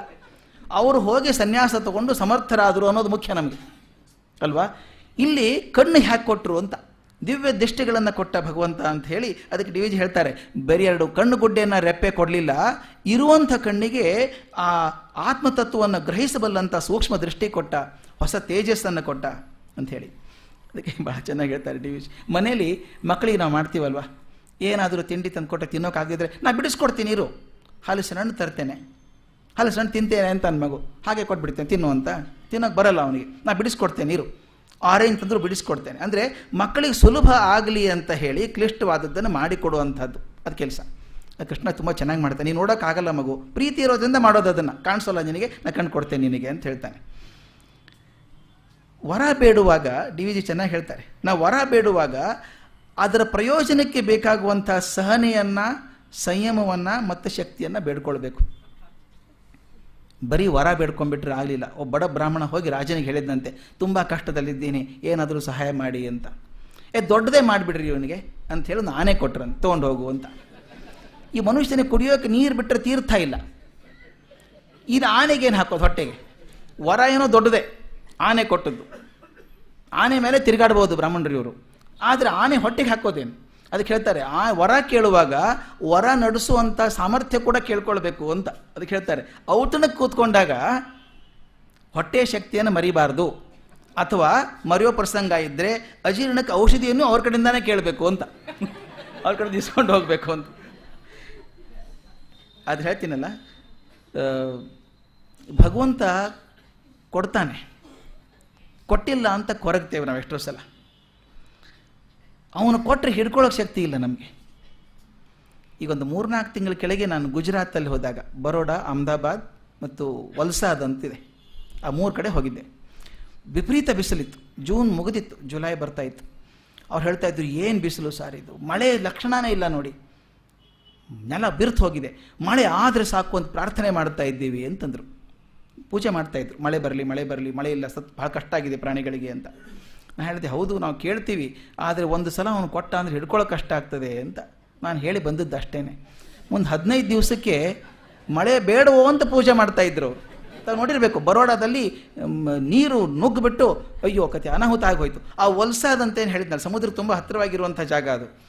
ಅವರಂತೂ ಶಾಲೆ ಕ್ಲೋಸ್ ಮಾಡಿಬಿಟ್ರು. ನಾವು ಯಾವ ಶಾಲೆಗೆ ಹೋಗಿದ್ನೋ ಟ್ರೈನಿಂಗಿಗೆ, ಅವ್ರು ಶಾಲೆ ಕ್ಲೋಸ್ ಮಾಡಿಟ್ಟು ಅವ್ರು ಪ್ರಿನ್ಸಿಪಾಲ್ ಫೋನ್ ಮಾಡಿದರು, ನೋಡಿ ಸರ್ ಹೋದ ಸಲ ಬಂದ ನೀವು ಹೇಳಿದ್ರಲ್ಲ ಮಳೆ ಕೊಟ್ಟರೆ ಹಿಡ್ಕೊಳ್ಳೋಕ್ಕಾಗಲ್ಲ ಅಂತ, ಹಂಗೆ ಆಗಿದೆ ನಮ್ಮದು, ಶಾಲೆ ಕೋರ್ಸ್ ಮಾಡಿದ್ದೀವಿ ನಾವೀಗ ಅಂತ. ನಾನು ಹೇಳಿದೆ, ಬೇಕು ಅಂತ ಹಪಹಪಿ ಬಡೋದು ಮನುಷ್ಯನ ಸ್ವಭಾವ ಇದು. ದೇವರು ಬಹುಶಃ ನಮ್ಮ ಯೋಗ್ಯತೆಗೆ ತಕ್ಕ ಹಾಗೆ ಕೊಡ್ತಾನೆ, ನಮ್ಮ ಯೋಗ್ಯತೆ ನೋಡಿ ಕೊಡ್ತಾನೆ. ಮಗು ಚೆನ್ನಾಗಿ ಬೆಳೀಲಿ ಅಂತ ಹೇಳಿ ಬೆಣ್ಣೆ ತಿನ್ನಿಸೋದು ಒಳ್ಳೆಯದು. ಅರ್ಧ kg ತಿನ್ನಿಸಿದ್ರೆ ಒಂದೇ ಸಲ ದೊಡ್ಡವನಾಗಲಿ ಅಂತ ಅದೇನಾಗುತ್ತೋ ಆಗ್ಬಿಡುತ್ತೆ. ಅದಕ್ಕೆ ಅವನು ಯೋಗ್ಯತೆಗೆ ಎಷ್ಟು ಕೊಡಬೇಕೋ ಅಷ್ಟೇ ಕೊಡೋದು ಗೊತ್ತಿರುತ್ತೆ, ದೊಡ್ಡವರಿಗೆ ಎಷ್ಟು ಕೊಡಬೇಕು ಅಂತ. ಭಗವಂತ ಕೊಟ್ಟರೆ ನಾವೇನು ಮಾಡ್ತೀವಿ ಅಂದರೆ, ನನ್ನ ಯೋಗ್ಯತೆ ಇಷ್ಟು ಒಂದು ಗೊತ್ತಿಲ್ಲದೇ ಭಗವಂತ ಕಮ್ಮಿ ಕೊಟ್ಟ ಅಂತ ಕೊರಗುತ್ತೇವೆ. ಅದಕ್ಕೆ ಡಿ ವಿ ಜಿ ಹೇಳೋದು ಭಾಳ ಚೆನ್ನಾಗಿ ಹೇಳ್ತಾರೆ, ಕೊರಗ್ತೇವೆ, ಕೊಟ್ಟದ್ದು ಕೇಳಿದ್ದನ್ನೆಲ್ಲ ಕೊಟ್ಟರೆ ಹಿಡ್ಕೊಳ್ಳಾರದೆ ಒದ್ದಾಡ್ತೇವೆ ಅಂತ. ಶ್ರೀರಾಮಕೃಷ್ಣರು ಒಂದು ಒಳ್ಳೆಯ ಘಟನೆ ಹೇಳ್ತಾರೆ. ಅವರು ದಕ್ಷಿಣೇಶ್ವರದಲ್ಲಿ ದೇವಸ್ಥಾನದಲ್ಲಿದ್ದಾಗ ಪೂಜೆ ಮಾಡ್ತಿರ್ಬೇಕಾದ್ರೆ ಅಲ್ಲ ಮಾಥುರ್ ಬಾಬು ಅಂತಿದ್ದ, ಮಾಥುರ್ ಬಾಬು ಅಂತ. ಅವನಿಗೊಂದು ಅಪೇಕ್ಷೆ, ಅವನು ನೋಡ್ಕೊಳ್ಳೋನು, ದೇವಸ್ಥಾನ ನೋಡ್ಕೊಳ್ಳೋಂಥವನು, ರಾಣಿ ರಾಸಮಣಿ ಕಟ್ಟಿದಂಥ ದೇವಸ್ಥಾನ. ಅವನಿಗೊಂದು, ನಮ್ಮ ರಾಸಮಣಿ ಕಟ್ಟಿದಂಥ ದೇವಸ್ಥಾನ ನಾನು ನೋಡ್ಕೊಳ್ಳೋಂಥವನು, ಅದರಲ್ಲಿ ಪೂಜಾರಿ ರಾಮಕೃಷ್ಣರು. ಅವ್ರಿಗೆ ದೇವರ ದರ್ಶನ ಆಗಿದೆ ಅಂತ ಆಗುತ್ತೆ, ಎಲ್ಲರೂ ಹೇಳ್ತಾರೆ ದೇವರ ದರ್ಶನ ಆಗಿದೆ ಅಂತ. ಹೋಗಿ ಮೇಲೆ ಕಾಡೋದು ರಾಮಕೃಷ್ಣರಿಗೆ, ನನಗೂ ದರ್ಶನ ಮಾಡಿಸಿ, ನನಗೂ ದರ್ಶನ ಮಾಡಿಸಿ, ನನಗೂ ದರ್ಶನ ಮಾಡಿಸಿ ಅಂತ ದಿನಾಲು. ಬೇಡವೋ ಸ್ವಲ್ಪ ದಿವಸ ಆಗಲಿ ಅಂತ ಬೇಕಾದಷ್ಟು ಹೇಳಿದ್ರು ಅವರು, ಕೇಳಲಿಲ್ಲ ಅವನು. ದರ್ಶನ ಮಾಡಿಸಿ ಅಂತ ಒಂದು ದಿವಸ ಕರ್ಕೊಂಡು ಹೋಗಿ, ಅಮ್ಮ ದರ್ಶನ ಕೊಡು ಇವನಿಗೆ ಅಂದರು. ಮುಂದೆ 3 ದಿವಸ ತಲೆ ತಿರುಗಿ ಹೋಯ್ತು ಅವನು ಮಾಥೂರಂದು. ದರ್ಶನ ಒಂದು ಜೋಂಕದು, ಒಂದು ಕಣ್ಣಂಚಿನ ಕೊಡೆ ಅಂತೀವಲ್ಲ, ದೇವಿ ಕೊಟ್ಟದ್ದನ್ನು ಇವನು ಮಾಥೂರಿಗೆ ಮಾತಾಡೋದು ದಿಕ್ಕೇ ತಪ್ಪು ಹೋಗ್ಬಿಡ್ತು. 3 ದಿವಸ ಏನೇನೋ ಮಾತಾಡ್ತಾನೆ, ಏನೇನೋ ನಮಸ್ಕಾರ ಮಾಡ್ತಾನೆ, ಹುಚ್ಚಿಡ್ದಂಗೆ ಆಗ್ಬಿಡ್ತು ಅವನಿಗೆ, ಭ್ರಮೆ ಇದ್ದಂಗೆ ಆಗ್ಬಿಡ್ತು. 3 ದಿವಸ ಆದ್ಮೇಲೆ ಬಂದು ಹೇಳಿದಂತೆ, ಇದನ್ನು ಪಾರು ಮಾಡಿ ನನ್ನ ಸಾಕು ನನಗೀಗ ಅಂದಂತೆ ಮಾಥೂರ್ ಬಾಬು. ಅಲ್ಲಯ್ಯ, ಅವತ್ತಿಂದ ಕಾಡ್ತಾ ಇದ್ದೆ ನನಗೆ ದೇವಿ ದರ್ಶನ ಮಾಡಿಸು ಅಂತ ಹೇಳಿ. ಆಕೆ ಒಂದು ಚೂರು ತಿರುಗಿ ನೋಡಿದರೆ ತಡ್ಕೊಳಕ್ಕಾಗ್ತಾ ಇಲ್ಲ 3 ದಿವಸ ನಿನಗೆ, ಅದಕ್ಕೆ ದೇವಿ ದರ್ಶನ ಆಗೋದಕ್ಕೂ ಯೋಗ್ಯತೆ ಬೇಕು, ಸಂಪಾದನೆ ಮಾಡ್ಕೋ ಅಂತ ಹೇಳಿದ್ರಂತೆ. ಅದಕ್ಕೆ ಹಾಗೆ ನೋಡಿ, ಅರ್ಜುನನ ಪ್ರೀತಿಯಿಂದಾಗಿ ಕೃಷ್ಣ ಅದ್ಭುತ ದರ್ಶನಕ್ಕೆ ಅವಶ್ಯವಾದಂಥ ಈ ಕಣ್ಣಿನ ತೇಜಸ್ಸನ್ನು ಕೊಟ್ಟಿದ್ದಾನೆ. ಈಗ ವ್ಯಾಸರು ಆ ಸಿಚುವೇಶನ್ ಬದಲಾಯಿಸ್ತಾರೆ. ದೃಶ್ಯ ಬದಲಾಗಿ ಅರಮನೆಯಲ್ಲಿ ಸಂಜಯ ಧೃತರಾಷ್ಟ್ರನಿಗೆ ಹೇಳ್ತಾ ಇದ್ದಾನೆ, ಏನಾಯಿತು ಅಲ್ಲ ಯುದ್ಧಭೂಮಿಯಲ್ಲಿ ಅಂತ. ಅನಾಯಾಸವಾಗಿ ವ್ಯರ್ಥ ಅಂತ. ಅವನು ದೈವ ನೋಡಿ, ಅದು ಸಂಜಯನದು. ಅನಾಯಾಸವಾಗಿ ಅವನ ವಿಶ್ವರೂಪ ದರ್ಶನ ಆಯಿತು ಅವನಿಗೆ. ಸಂತೋಷ ಎಷ್ಟಾಗಿದೆ ಸಂಜಯನಿಗೆ ಅಂದರೆ, ಆ ಕುರುಡು ರಾಜನಿಗೆ ಬರೀ ಹೇಳಬೇಕಲ್ಲ. ಒಂದೊಂದು ಸಲ ಗಮನಿಸಿ ನೀವು, ಅದ್ಭುತ ದೃಶ್ಯ ನೋಡ್ತಿರ್ಬೇಕಾದ್ರೆ ಅದೇನು ಅಂತ ಕೇಳ್ತಿದ್ರೆ ಸುಮ್ಮನಿರಿ ನೋಡ್ತೀನಿ ಆಮೇಲೆ ಹೇಳ್ತೀನಿ ನಿಮಗೆ ಏನು ಹಂಗಾಗತ್ತೆ. ಯಾಕಂದರೆ ಅದನ್ನೇ ನಾನು ತಡ್ಕೊಳ್ಳೋಕ್ಕಾಗ್ತಾ ಇಲ್ಲ. ಅದು ಕಣ್ಣು ಬೇರೆ ಕಾಣಿಸಲ್ಲ ಅವನಿಗೆ. ಅವನು ಹೇಳಬೇಕಲ್ಲ ಏನೇನು ಆಗ್ತದೆ ಅಂತ ಹೇಳಿ. ಎಷ್ಟು ತಡಬಾಡೇಸ್ಬಿಡ್ತಾನೆ ಸಂಜಯ ಅಂದರೆ ಮಾತು ಸಿಕ್ಕೋದಿಲ್ಲ. ಅದು ಮಾತಿಗೆ ಸಿಕ್ಕದಂಥ ದೃಶ್ಯ, ಅದು ಅನುಭೂತಿಗೆ ಸಿಕ್ಕುವಂಥ ದೃಶ್ಯ. ಅದನ್ನು ಕುರುಡು ರಾಜನಿಗೆ ಬೇರೆ ಹೇಳಬೇಕು. ಅದನ್ನು ಹೇಳಿ ವರ್ಣನೆ ಹೇಗೆ ಮಾಡ್ತಾನೆ ಆ ಸಂಭ್ರಮವನ್ನು ಅಂತ. ಅನೇಕ ವಕ್ತ್ರನಯನಂ ಅನೇಕ ಅದ್ಭುತ ದರ್ಶನಂ ಅನೇಕ ದಿವ್ಯಾಭರಣಂ ದಿವ್ಯಾನೇಕೋದ್ಯತಾಯುಧಂ ದಿವ್ಯ ಮಾಲ್ಯಾಂಬರಧರಂ ದಿವ್ಯ ಗಂಧಾನುಲೇಪನಂ ಸರ್ವಾಶ್ಚರ್ಯಮಯಂ ದೇವಂ ಅನಂತಂ ವಿಶ್ವತೋಮುಖಂ ಅಂತ ಹೇಳ್ತಾ ಹೋಗ್ತಾನೆ. ಆಗ ಹೇಳ್ತಾನೆ, ಅರ್ಜುನ ನೋಡ್ತಾ ಇದ್ದಾನೆ ಇದನ್ನು ಅಂತ ಹೇಳ್ತಾನೆ. ಇದು ಸ್ವಲ್ಪ ವಿಶ್ಲೇಷಣೆ ಮಾಡಿ ಚೆನ್ನಾಗಿ ಬರ್ತದೆ. ಡಿ ವಿ ಜಿ ಹೇಳ್ತಾರೆ ಅದನ್ನು. ಈ ಪದ್ಯಗಳನ್ನು ಎಷ್ಟು ವರ್ಣನೆ ಮಾಡಿ ಹೇಳ್ತಾ ಇದ್ದಾನೆ, ವಿಸ್ತಾರವಾಗಿ ಹೇಳ್ತಾ ಇದ್ದಾನೆ ಸಂಜಯ್. ಯಾಕೆ ಹೇಳ್ತಿದ್ದಾನೆ ಅಂದರೆ 2 ಕಾರಣಕ್ಕೆ. ಒಂದು ಗೊತ್ತಾಗಲಿ, ನಾನು ನೋಡ್ತಾ ಇದ್ದೇನೆ ಅದನ್ನು, ಆ ಸಂತೋಷವನ್ನು ಹಂಚಿಕೊಳ್ಳೋದು ಒಂದಾದರೆ, ಅರ್ಜುನ ನೋಡ್ತಾ ಇದ್ದಾನೆ, ಅಂಥ ಕೃಷ್ಣ ಅವ್ರ ಜೊತೆಗಿದ್ದಾನೆ, ಈಗಾದರೂ ಅರ್ಥ ಆಗಲಿ ನಿನಗೆ ಅಂತ ಧೃತರಾಷ್ಟ್ರ ಹೇಳುವಂಥ ಮನಸ್ಸು ಅವನಿಗೆ. ಹೇಳ್ತಾನೆ, ವಿಶ್ವರೂಪದಲ್ಲಿ ಅರ್ಜುನ ಏನು ನೋಡ್ತಿದ್ದಾನೆ ಅಂದರೆ ಅಸಂಖ್ಯವಾದ ಬಾಯಿಗಳನ್ನು ನೋಡ್ತಾ ಇದ್ದಾನೆ, ಅಸಂಖ್ಯವಾದ ಕಣ್ಣುಗಳನ್ನು ನೋಡ್ತಾ ಇದ್ದಾನೆ, ಅಸಂಖ್ಯವಾದ ಅದ್ಭುತ ದರ್ಶನಗಳನ್ನು ಕಾಣ್ತಾ ಇದ್ದಾನೆ ಅರ್ಜುನ. ಆಗ ವಿಶ್ವರೂಪ ಧರಿಸಿದಂಥ ತೇಜಸ್ಸು ದಿವ್ಯ ಮಾಲೆಗಳನ್ನು ವಸ್ತ್ರಗಳನ್ನು ಧರಿಸಿದ್ದಾನೆ, ದಿವ್ಯ ಗಂಧಗಳನ್ನು ಲೇಪಿಸಿಕೊಂಡಿದ್ದಾನೆ. ಎಲ್ಲ ಆಶ್ಚರ್ಯಮಯವಾಗಿತ್ತು, ಉಜ್ವಲವಾಗಿತ್ತು ಅಂತ ಹೇಳಿ ಕೊನೆಗೆ ವಿಶ್ವತೋಮುಖವಾಗಿತ್ತು ಅಂತ ಹೇಳ್ತಾನೆ. ಪ್ರಪಂಚನೆಲ್ಲ ಆವರಿಸ್ಕೊಂಡ್ಬಿಟ್ಟಿತ್ತು ಅಂತ ಹೇಳ್ತಾನೆ. ಹೇಳೋ ಉದ್ದೇಶ ಹೇಳಿದ್ನಲ್ಲ, ಧೃತರಾಷ್ಟ್ರನಿಗೆ ಹೇಳೋದು ವಿಶ್ವತೋಮುಖವಾದಂಥ ಶಕ್ತಿ ಅರ್ಜುನನಿಗೆ ಕಾಣಿಸ್ತಾ ಇದೆ, ಸ್ನೇಹ ರೂಪದಲ್ಲಿ ಅವನು ಹೇಳ್ತಿದ್ದಾನೆ, ಅವನ ಜೊತೆಗಿದ್ದಾನೆ ಅಂದರೆ ಈಗಾದರೂ ಪಾರು ಮಾಡ್ಕೊಳ್ಳಪ್ಪ ನೀನು ಅಂತ ಹೇಳುವಂಥ ಮನಸ್ಸು ಚೇಂಜ್ ಆಗುತ್ತಾ ನೋಡು ನಿಂದು ಅಂತ ಹೇಳುವಂಥದ್ದು. ಸಂಜಯನಿಗೆ ಹೇಳೋಕ್ಕೆ ಶಬ್ದನೇ ಸಾಲ್ತಾ ಇಲ್ಲ, ಸಂಕ್ಷೇಪವಾಗಿ ಹೇಳ್ತಾನೆ ಕೊನೆಗೆ. ದಿವಿ ಸೂರ್ಯ ಸಹಸ್ರಸ್ಯ ಭವೇತ್ಯುಗ ಸದುತ್ಥಿತ ಯದಿಭಾ ಸದೃಶೀಸಾ ತಪ್ಪು ಹೇಳಿದಾನೆ, ಯದಿಭಾ ಸದೃಶೀಸಾ ಸಾಧ್ಯಾತ್ ಭಾಸಸ್ತಸ್ಯ ಮಹಾತ್ಮನಃ ಅಂತ. ಈ ಪದ್ಯ ನನಗೆ ಬಹಳ ಇಷ್ಟ ಆಗುವಂಥದ್ದು, ಶ್ಲೋಕ ಇಷ್ಟ ಆಗುವಂಥದ್ದು 2 ಕಾರಣಕ್ಕೆ. ಇಲ್ಲಿ ವರ್ಣನೆ ಅವನು ನೋಡಿದಾಗ ಏನು ಅನ್ನಿಸ್ತು ಸಂಜಯನಿಗೆ ಅಂತ.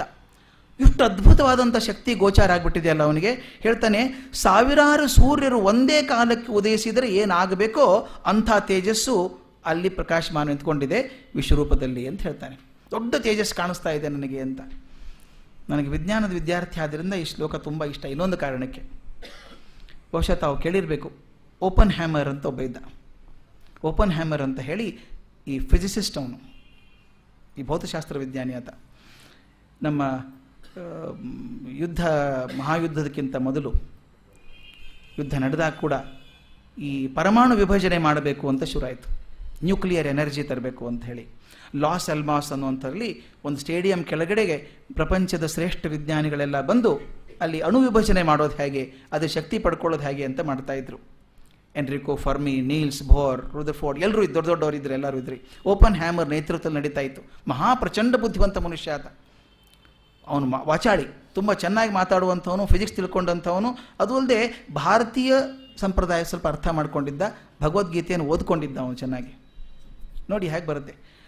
ಅದನ್ನು ಮೊದಲನೇ ಸಲ ಪ್ರಯೋಗ ಮಾಡಿದಾಗ ಆ ಅಣು ವಿದಳನ ಆಗಬೇಕಲ್ಲ, ವಿಭಜನೆ ಆದಾಗ ಶಕ್ತಿ ಉತ್ಪನ್ನ ಆಗ್ತದೆ. ಅಸಾಧ್ಯ ಶಕ್ತಿ ಉತ್ಪನ್ನ ಆಗಬೇಕಾದ್ರೆ ದೂರ ನಿಂತ್ಕೊಂಡಿದ್ದಾರೆ, ಸ್ಟ್ಯಾಂಡ್ ಕ್ರಿಯೇಟ್ ಮಾಡಿದ್ದಾರೆ ಇವ್ರಿಗೊಂದು. ದೂರ ಸುಮಾರು 2 ಮೈಲ್ ದೂರದಲ್ಲಿ ನಿಂತ್ಕೊಂಡು ಆ ವಾಚ್ ನೋಡ್ಬೇಕು, ಅದನ್ನು ಎಕ್ಸ್ಪ್ಲೋರ್ಡ್ ಆದಾಗ ಹೇಗೆ ಕಾಣಿಸುತ್ತೆ, ಎಷ್ಟು ಶಕ್ತಿ ಬರುತ್ತೆ ನೋಡಬೇಕು ಅಂತ ಒಂದು ಗ್ಯಾಲರಿ ಮಾಡಿ ನಿಂತ್ಕೊಂಡಿದ್ದಾರೆ ಇವರೆಲ್ಲರೂ, ದೊಡ್ಡ ದೊಡ್ಡ ವಿಜ್ಞಾನಿಗಳು. ಆ ನ್ಯೂಕ್ಲಿಯರ್ ಎಕ್ಸ್ಪ್ಲೋಷನ್ ಆದ ತಕ್ಷಣ ಆತ ಹೇಳ್ತಾನೆ, ಎಷ್ಟು ದೊಡ್ಡ ಪ್ರಖರವಾದ ಬೆಳಕು ಬಂತು ಅಂದರೆ, ಕಣ್ಣು ಕೋರೈಸ್ ಬೆಳಕು ಬಂತು ಅಂದರೆ, ಇದ್ದವ್ರಲ್ಲ ಕೆಲವರು ಮೂರ್ಛೆ ಹೋದರು, ಕೆಲವರು ಗಾಬರಿಯಾಗಿ ಆ ಕಂಬಗಳನ್ನ ಅಪ್ಕೊಂಡು ನಿಂತ್ಕೊಂಡಿದ್ರಂತೆ ಗಾಬರಿಯಾಗಿ. ಆಗ ಓಪನ್ ಹ್ಯಾಮರ್ ಬಾಯಿಗೆ ಬಂದಂಥ ಶ್ಲೋಕ ಇದು. ಓ ಲಾರ್ಡ್ ಅನ್ಲಿಲ್ಲ ಅವನು, ದಿವಿ ಸೂರ್ಯ ಸಹಸ್ರಸ್ಯ ಅಂತ ಹೇಳ್ದ ಅವನು. ನೋಡಿ, ಸಹಸ್ರಾರು ಸೂರ್ಯರು ಒಂದೇ ಸಲ ಉಗಮಿಸಿದರೆ ಏನು ಪ್ರಖರತೆ ಬರಬೇಕೋ ಆ ಪ್ರಖರತೆ ಆ ಕಾಲಕ್ಕೆ ಬಂದಿತ್ತು ಅಂತ. ನೋಡಿ, ನ್ಯೂಕ್ಲಿಯರ್ ಎನರ್ಜಿ ಬಂದಾಗ, ಆ ಬೆಳಕು ಕಂಡಾಗ ಅವನಿಗೆ ಇದು ಹೋಲಿಕೆ ತೋರಿಸಿದ್ದು, ಓಪನ್ ಹ್ಯಾಮರ್ಗೆ ತೋರಿಸಿದ್ದು. ಅಂಥ ಅದ್ಭುತ ಶಕ್ತಿ ಅದು. ಆ ಪ್ರಚಂಡ ಸ್ವರೂಪದಲ್ಲಿ ಸಂಜಯ್ ಹೇಳ್ತಾ ಇದ್ದಾನೆ ಧೃತರಾಷ್ಟ್ರನಿಗೆ, ಆ ಪ್ರಚಂಡ ಸ್ವರೂಪದಲ್ಲಿ ಸಮಸ್ತ ಜಗತ್ತು ಏಕಾಕಾರವಾದದ್ದನ್ನು ಮತ್ತೆ ವಿಭಜನೆ ಆಗಿ ಅನೇಕ ಆದದ್ದನ್ನು ಅರ್ಜುನ ಕಂಡ ಅಂತ. ಅರ್ಜುನನ್ ಕಾಣಿಸ್ತಾ ಇದೆ ಅದು. ಪ್ರಪಂಚದ ಎಲ್ಲ ವಿಭಾಗಗಳು ಸೇರಿಕೊಂಡು ಏಕಾಕಾರ ಆಯಿತು. ಮತ್ತು ಅದೆಲ್ಲ ವಿಭಜನೆ ಆಗಿ ಆಗಿ ಅನೇಕ ಆಗ್ತಾ ಹೋಯಿತು. ಅನೇಕ ಇದ್ದದ್ದು ಏಕಾಯಿತು, ಏಕದ ಅನೇಕ ಆದದ್ದನ್ನು ಅರ್ಜುನ ನೋಡ್ತಾ ಇದ್ದಾನೆ ವಿಶ್ವರೂಪದಲ್ಲಿ ಅಂತ. ಆಮೇಲೆ ಏನಾಯಿತು ಅಂತ ಅದನ್ನು ನೋಡೋ ತನಕನೂ ಚೆನ್ನಾಗಿತ್ತು. ಸಾಮಾನ್ಯವಾಗಿ ನಮ್ಮ ಕುತೂಹಲ ಇರ್ತದೆ, ನೋಡಿಬಿಡೋಣ ಅದನ್ನು ಅಂಥೇಳಿ. ನೋಡುವಾಗ ಗಾಬರಿ ಶುರು ಆಗ್ತದೆ. ನನ್ನ ಜೊತೆಗೆ ಒಬ್ಬ ರೂಮ್ಮೇಟ್ ಇದ್ದರು ನಾನು ಓದಬೇಕಾದ್ರೆ. ಸ್ವಲ್ಪ ಪುಕ್ಕಲು ಹೃದಯದವರು, ಮೇಷ್ಟ್ರು, ಇತಿಹಾಸದ ಮೇಷ್ಟ್ರವರು. ಅವರಿಗೆ ಈ ಡ್ರ್ಯಾಕ್ಯುಲಾ ಸೀರೀಸ್ ಅಂತ ಬರ್ತಾ ಇತ್ತು ಅವಾಗ, ನಾವೆಲ್ಲ ಹುಡುಗರಾಗಿದ್ದಾಗ. ಡ್ರ್ಯಾಕ್ಯುಲಾ ಸೀರೀಸ್ ಅಂತ ಹೆದರಿಕೆ ಬರುವಂಥ ಸಿನಿಮಾಗಳವೆಲ್ಲ ಅವಾಗ. ಹುಡುಗರು ಬಂದು ಹೇಳೋರು ಡ್ರ್ಯಾಕ್ಯುಲಾ ಭಾರಿ ಚೆನ್ನಾಗಿದೆ ಅಂತ. ಕೆಲವರಿಗೆ ಆ ಭಯ ಹುಟ್ಟಿಸೋ ಸೀನ್ ಕೂಡ ಕೆಲವ್ರಿಗೆ ಉತ್ಸಾಹ ಬರುತ್ತೆ. ಒಂದು ಹೇಳ್ಕೊಳ್ಬೇಕು, ನನಗೇನೂ ಆಗಲಿಲ್ಲ, ನೋಡ್ಕೊಂಬಂದು ಏನೂ ಆಗಲಿಲ್ಲ ಅಂತ ಹೇಳ್ಕೊಳ್ಳೋದು. ಹಾಗೆ ಬಂದು ಹೇಳಿದ್ರು ನಮ್ಮ ಮೇಷ್ಟ್ರಿಗೆಲ್ಲ, ಇವರಿಗೆ ನಮ್ಮ ರೂಮ್ಮೇಟಿಗೆ, ಆ ಡ್ರ್ಯಾಕ್ಯುಲಾ ನೋಡ್ಕೊಂಬಂದ್ವಿ, ಚೆನ್ನಾಗಿತ್ತು, ಏನು ಭಯ ಆಗಲಿಲ್ಲ ನನಗೆ ಅಂತ. ಇವರಿಗೂ ಆಸೆ ನೋಡಬೇಕು ಅಂತ. ನನಗೆ ಕೇಳಿದ್ರು, ಹೋಗೋಣೇನ್ರಿ ಇವತ್ತು ಅಂದರು. ನೋಡ್ರಿಪ್ಪ ನೀವು ಹೋಗೋಣ ಅಂದರೆ ಹೋಗೋಣ, ಏನು ತೊಂದರೆ ಇಲ್ಲ ಅಂತ. ಹೋಗೋಣ ಅಂದರು. ಅವರಿಗೆ ನೋಡಬೇಕು ಅಂತ ತುಂಬ ಕುತೂಹಲ, ನೋಡಬೇಕು ಅದನ್ನು ಅಂತ. ಸೂಟಿಗೆ ಹಾಕ್ಕೊಂಡು ಬಂದಿದ್ದಾರೆ ಮೇಷ್ಟ್ರು. ಕಾಲೇಜಿಂದ ಇಬ್ಬರು ಕೂಡಿ ಹೋದರೆ ಪಕ್ಕದಲ್ಲೇ ಕೂತ್ಕೊಂಡ್ವಿ. ಶುರು ಆದ ತಕ್ಷಣ ಅವರು ಮೊದಲು ಧೈರ್ಯ ತಂದ್ಕೋಬೇಕಲ್ಲ, ಏನಿಲ್ಲ ಚೆನ್ನಾಗೇ ಇದೆ, ಏನು ಅಂಥದ್ದೇನು ಭಯ ಇಲ್ಲ ಅನ್ಕೋತಾ ಇರೋದು. ಸಾಮಾನ್ಯ ಆಗೋತಾನೆ, ನಾವು ಭಯ ಆದಾಗ ಹಾಡ್ಕೋತಾ ಇರ್ತೀವಿ ನಾವು. ಮತ್ತೊಬ್ರಿಗೋಸ್ಕರ ಹಾಡಲ್ಲ, ನಮಗೋಸ್ಕರ ಭಯ ಆಗಿದೆ ಅಂತ. ಅವರು ಏನು ಭಯನೇ ಇಲ್ಲ, ಏನಿಲ್ಲಲ್ಲ ನನಗೆ ಕೇಳೋರು, ಏನಿಲ್ಲ ಅಂತ ಹೇಳ್ಕೊಂಡೆ. ಸ್ವಲ್ಪ ಜೋರಾಗಿ ಶುರು ಆಯ್ತು ನೋಡಿ, ಆ ಡ್ರ್ಯಾಕ್ಯುಲಾ ಬರುತ್ತೆ, ಹಲ್ಲು ಶುದ್ಧ ಬರೋಕ್ಕೆ ಶುರು ಆಗುತ್ತೆ. ಅದು ನೋಡಿದ ತಕ್ಷಣ ಕೈ ಹೀಗೆ ಬಂದು ನನ್ನ ಕೈ ಹಿಡ್ಕೊಂಡ್ರು. ಇದು ಹೀಗೆ ಅನಿಸುತ್ತೆ, ಹೋಗ್ಬಿಡೋಣಲ್ಲ ಇನ್ನ ಅಂದರು. ಅಂದರೆ ಅವ್ರಿಗೆ ಭಯ ಆಗ್ತಿದೆ ಅಂತ ಹೇಳೋ ಕೈ ಹೆದರಿಕೆ ಇಲ್ಲ. ಅದಕ್ಕೇನು ಮಾಡ್ತಾರೆ, ಇದು ಹೀಗೆ ಅನಿಸುತ್ತೆ, ಇನ್ನು ಹೋಗೋಣ ಸಾಕು ಅಂದರು. ನಾ ಇದು ಇನ್ನು ಈಗ ಶುರು ಆಯಿತು ನೋಡಿ ಇನ್ನು ಮುಂದೆ ಅಂತ ಹೇಳಿದೆ. ಮೊದಲು ಯಾವುದು ಆಶ್ಚರ್ಯ ಅನಿಸಿತ್ತೋ ಅದು ಭಯ ಶುರುವಾಗುತ್ತೆ. ಇದು ನನ್ನ ಸ್ನೇಹಿತರಾದಂಥ ನಮ್ಮ BKS ವರ್ಮಾ ಚೆನ್ನಾಗಿ ಹೇಳ್ತಾರೆ.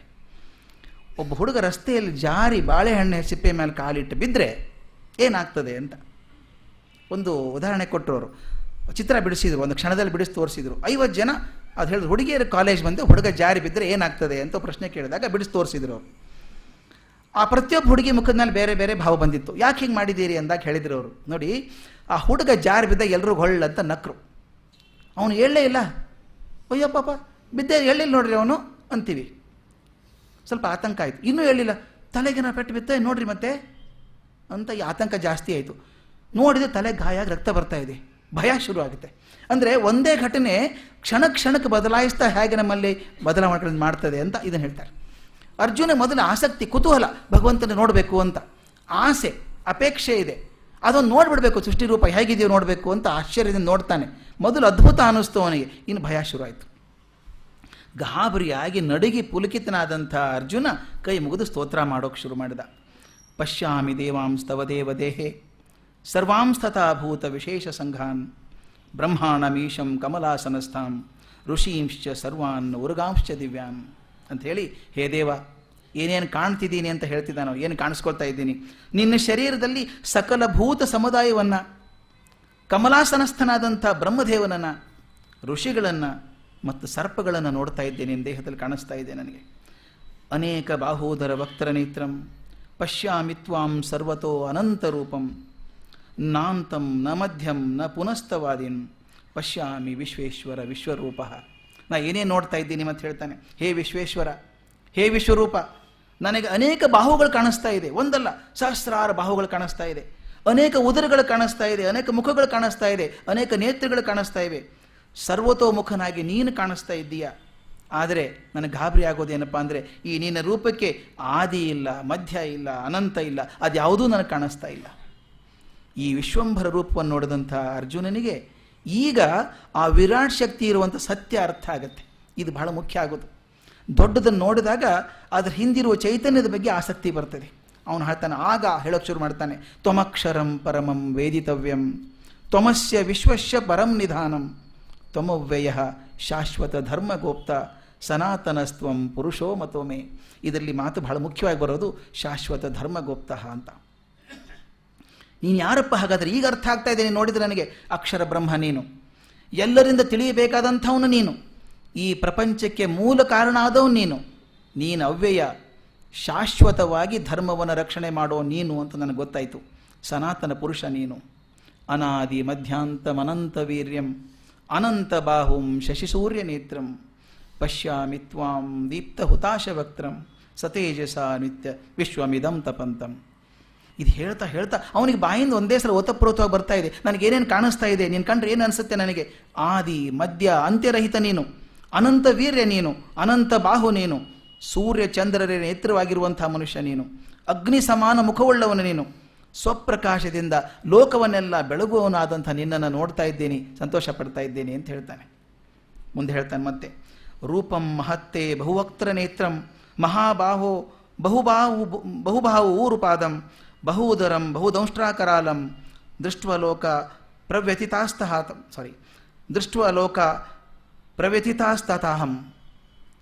ಪ್ರವ್ಯಥಿತಾಸ್ತತಾಹಂ. ಬಹಳ ಮುಖ್ಯವಾದಂಥ ಮಾತಿದು. ಹೇಳ್ತಾನೆ, ಈಗ ಆಶ್ಚರ್ಯ ಮುಗೀತು.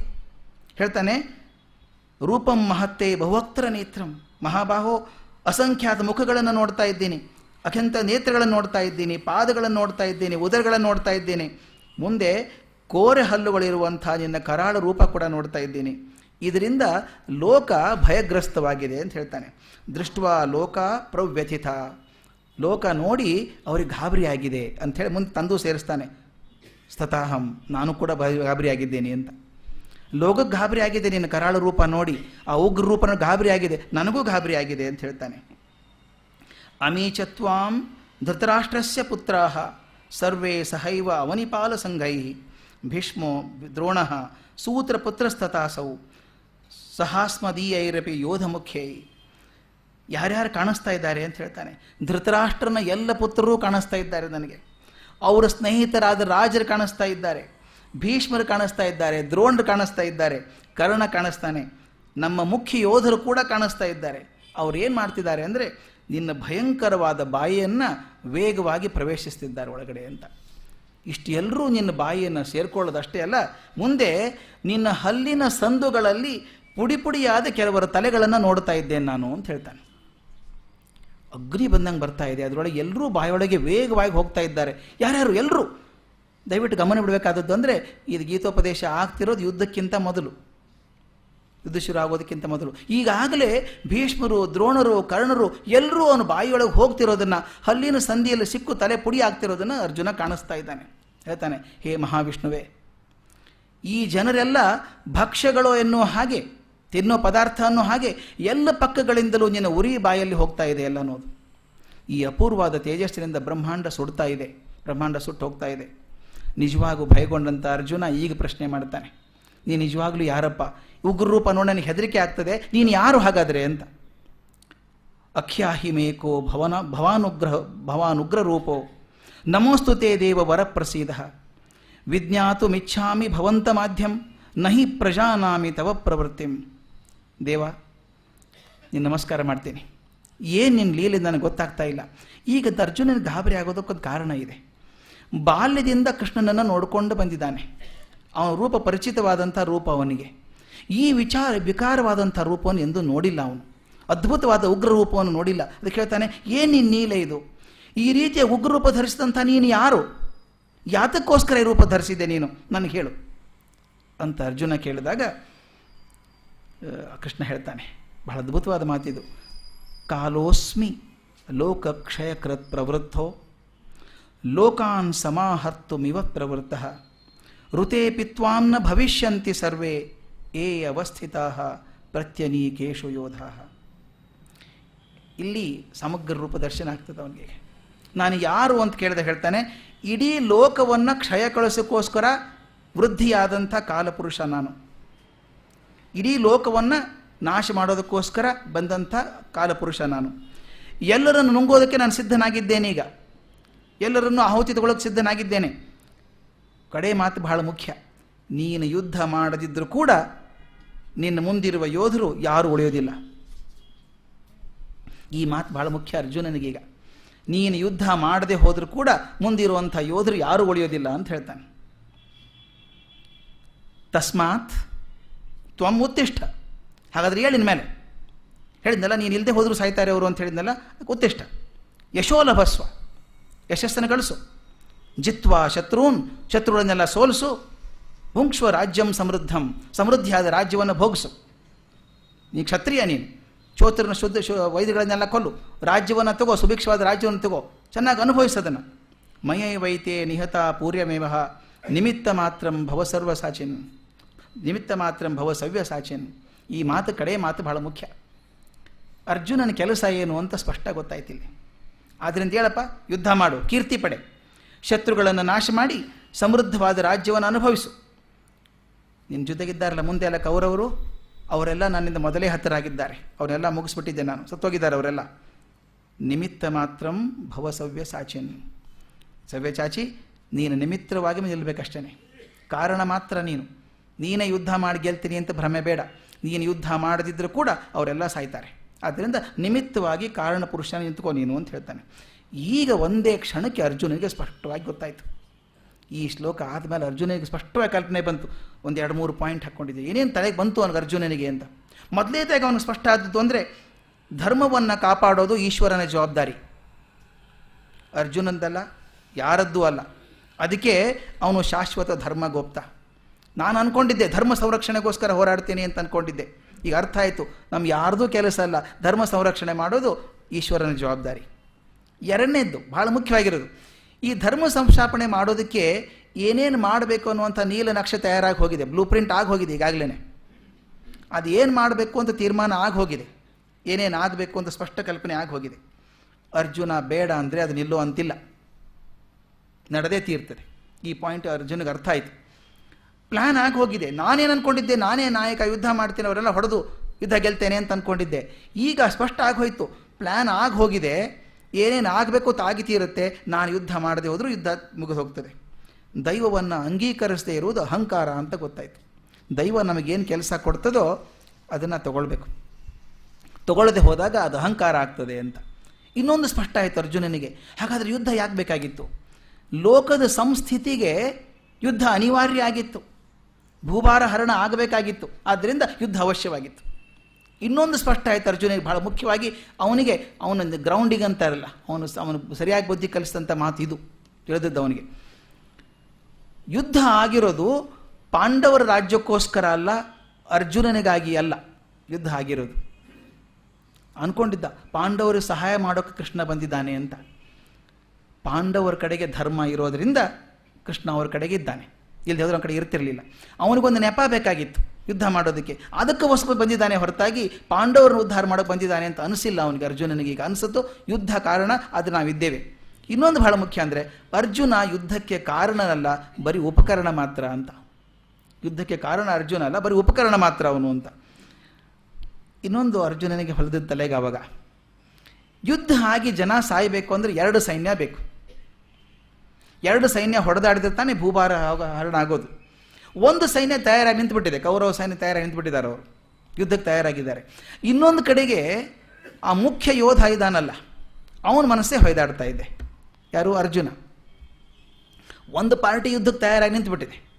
ಇನ್ನೊಂದು ಕಡೆಗಿದ್ದಂಥ ಲೀಡರ್ ಏನಿದ್ದಾನೆ ಅರ್ಜುನ, ಅವನ ಮನಸ್ಸು ಹೊಯ್ದಾಡ್ತಾ ಇದೆ, ಯುದ್ಧ ಮಾಡುವ ಬೇಡವೋ ಅಂಥೇಳಿ. ಅದನ್ನು ಭದ್ರ ಮಾಡಿದರೆ ಯುದ್ಧ ಗ್ಯಾರಂಟಿ, ಯುದ್ಧ ನಿಶ್ಚಿತ. ಅದಕ್ಕೋಸ್ಕರ ಶಾಶ್ವತ ಧರ್ಮಕ್ಕೆ ಹೋಗ್ತಾ ಇದ್ದಾನಲ್ಲ ಕೃಷ್ಣ, ಅವನು ಸಂಕಲ್ಪಕ್ಕೆ ಅಗತ್ಯವಾಗಿರೋದ್ರಿಂದ ನನ್ನಂತ ಹುರಿ ಮಾಡ್ತಾ ಇದ್ದಾನೆ. ಅವನು ನನ್ನನ್ನು ಯಾಕೆ ಹುರಿ ಮಾಡ್ತಾ ಇದ್ದಾನೆ ಯುದ್ಧಕ್ಕೋಸ್ಕರ ಅಂತಂದರೆ, ನಾನು ತಯಾರಾದರೆ 2 ಪಾರ್ಟಿ ಯುದ್ಧಕ್ಕೆ ತಯಾರಾಯಿತು, ಆಗ ಭೂಭಾರ ಹರಣ ಆಗ್ತದೆ, ಅದಕ್ಕೋಸ್ಕರ ನನ್ನ ಮನಸ್ಸನ್ನು ಬಲಿಪಡ್ತಾ ಇದ್ದಾನೆ ಅವನು ಅಂತ ಅರ್ಥ ಆಯಿತು. ಈಗ ಇಷ್ಟರವರೆಗೂ ಅರ್ಜುನನಿಗೆ ಸಾಂಖ್ಯ, ಕರ್ಮ, ಧ್ಯಾನ ಉಪನ್ಯಾಸಗಳಿಂದ ಅರ್ಥವಾಗದೇ ಇದ್ದಂಥ ಜಗತ್ತಿನ ಮರ್ಮ ಈಗ ಅವನ ಮನಸ್ಸಿಗೆ ಹೊಳಿತು ಅಂತ ಡಿ ವಿ ಜಿ ಚೆನ್ನಾಗಿ ಗುಡಿಸ್ತಾರೆ.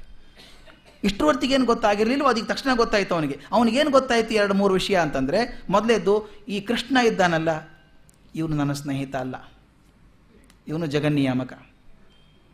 ಸ್ನೇಹಿತನ ಹಾಗೆ ಇದ್ದಾನೆ ಇಷ್ಟು ವರ್ಷ ನನ್ನ ಜೊತೆಗೆ, ಆದರೆ ಅವನು ಜಗನ್ನಿಯಾಮಕ. ಅವನು ಏನೋ ಒಂದು ಪ್ಲ್ಯಾನ್ ಹಾಕ್ಕೊಂಡು ಬಂದಿದ್ದಾನೆ, ಅದಕ್ಕೋಸ್ಕರ ಅವನು ಉಪಯೋಗಿಸ್ಕೊಂಡಿದ್ದಾನೆ, ನಾನು ಉಪಕರಣ ಮಾತ್ರ ಆಗ್ತೇನೆ ಅಂತ ಗೊತ್ತಾಯಿತು. ಇನ್ನೊಂದು, ಅವನ ಅನುಗ್ರಹ ಅಂದರೆ ಅವನು ಕೊಟ್ಟಂಥ ಕೆಲಸ.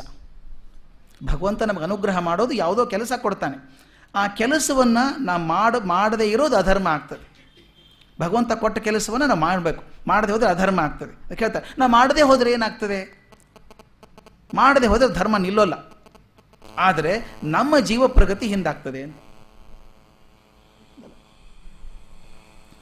ನಾವು ಕೆಲಸ ಮಾಡದೆ ಹೋದರೆ ಧರ್ಮ ನಿಲ್ಲೋದಿಲ್ಲ, ನನಗೆ ಸಾಧ್ಯ ಆಗೋದಿಲ್ಲ. ಒಂದು ಮಾತನ್ನು ಹೇಳಬೇಕು, ವಿಶ್ಲೇಷಣೆ ಮಾಡಬೇಕಂದ್ರೆ, ಈ ಒಂದು ದೊಡ್ಡ ಸಂಸ್ಥೆಗೆ ಇತ್ತೀಚೆಗೆ ಹೋಗಿದ್ದೆ. ಅಲ್ಲೊಬ್ಬ ದೊಡ್ಡ ಹಿರಿಯರು ಸನ್ಯಾಸಿಗಳಿದ್ದಾರೆ. ಯಾರು ಹೇಳ್ತಾ ಇದ್ರು, ಸ್ವಾಮೀಜಿ ಸಲುವಾಗಿ ಕೆಲಸ ಮಾಡ್ತೇವೆ ನಾವು, ಸ್ವಾಮೀಜಿ ಸಲುವಾಗಿ ಕೆಲಸ ಮಾಡ್ತಿದ್ದೇವೆ ಅಂತ. ದೊಡ್ಡ ಸ್ವಾಮಿಗಳು ಸಂಸ್ಥೆ ನಡೆಸ್ತಿದ್ದಾರೆ. ಸ್ವಾಮೀಜಿ ಹೇಳಿದ್ದಾರೆ ಮಾಡಬೇಕು, ಸ್ವಾಮೀಜಿ ಕೆಲಸ ಮಾಡ್ತಾ ಇದ್ದೀನಿ ನಾನು ಅಂತ. ನಾನು ಹೇಳಿದೆ, ಸ್ವಾಮೀಜಿಗೋಸ್ಕರ ಕೆಲಸ ಮಾಡ್ತೀವಿ ಅಂತ ಭ್ರಮೆ ಬೇಡ. ನೀವಿಲ್ಲದೆ ಹೋದರೆ ಇನ್ನೊಬ್ಬರ ಕಡೆ ಮಾಡಿಸ್ಕೋತಾರೆ ಅವರು, ಆ ಶಕ್ತಿ ಅವ್ರಿಗಿದೆ. ಆದರೆ ನಿಮ್ಗೆ ಅವಕಾಶ ಸಿಗ್ತಲ್ಲ ಅಂತ ಸಂತೋಷ ಪಡಿ, ಕೆಲಸ ಮಾಡೋದಕ್ಕೊಂದು. ಅವ್ರು ಕೆಲಸ ಕೊಟ್ಟಿರೋದು ತಮಗೆ ಅನುಕೂಲ ಆಗಲಿ ಅಂತ ಕೊಟ್ಟದ್ದಲ್ಲ, ನಿಮ್ಮ ಉದ್ಧಾರ ಆಗಲಿ ಅಂತ ಕೊಟ್ಟದ್ದು. ಅವರು ದೊಡ್ಡವ್ರ ಕೆಲಸ ಕೊಟ್ಟಾಗ ತಮಗೆ ಇವರಿಂದ ಅನುಕೂಲ ಆಗಲಿ ಅಂತ ಕೆಲಸ ಕೊಟ್ಟದ್ದಲ್ಲ, ಈ ಕೆಲಸ ಮಾಡಿ ನಿನಗೆ ಉದ್ಧಾರ ಆಗಲಿ ಅಂತ ಅವಕಾಶ ಕೊಟ್ಟಿದ್ದಾರೆ ಮಾಡಿ ಅಂತ. ಇಲ್ಲಿ ಅರ್ಜುನ ಹೇಳೋದದು, ಭಗವಂತನ ಅನುಗ್ರಹ ಅಂದರೆ ನಮಗೆ ಕೊಟ್ಟಂಥ ಕೆಲಸ, ಆ ಕೆಲಸ ನಾವು ಮಾಡದೆ ಹೋದರೆ ಅಧರ್ಮ ಆಗತ್ತೆ. ನಾವು ಮಾಡದೆ ಹೋದರೆ ಧರ್ಮ ನಿಲ್ಲೋದಿಲ್ಲ, ನಮ್ಮ ಜೀವ ಪ್ರಗತಿ ಹಿಂದಾಗ್ತದೆ ಅಂತ ಹೇಳಿ ಇದನ್ನೆಲ್ಲ ನೆನೆಸ್ಕೊಂಡು ಅರ್ಜುನ ದುಃಖಪಟ್ಟ. ಇಷ್ಟು ವರ್ಷ ಕೃಷ್ಣನ ಜೊತೆಗಿಟ್ಕೊಂಡು ಸ್ನೇಹಿತರಂಗೆ ಮಾತಾಡಿಬಿಟ್ಟೆ ಅವನಿಗೆ ನಾನು. ಈಗ ಗೊತ್ತಾಯ್ತು ಇಷ್ಟು ದೊಡ್ಡವನು ಇವನು ಅಂತ ಹೇಳಿ.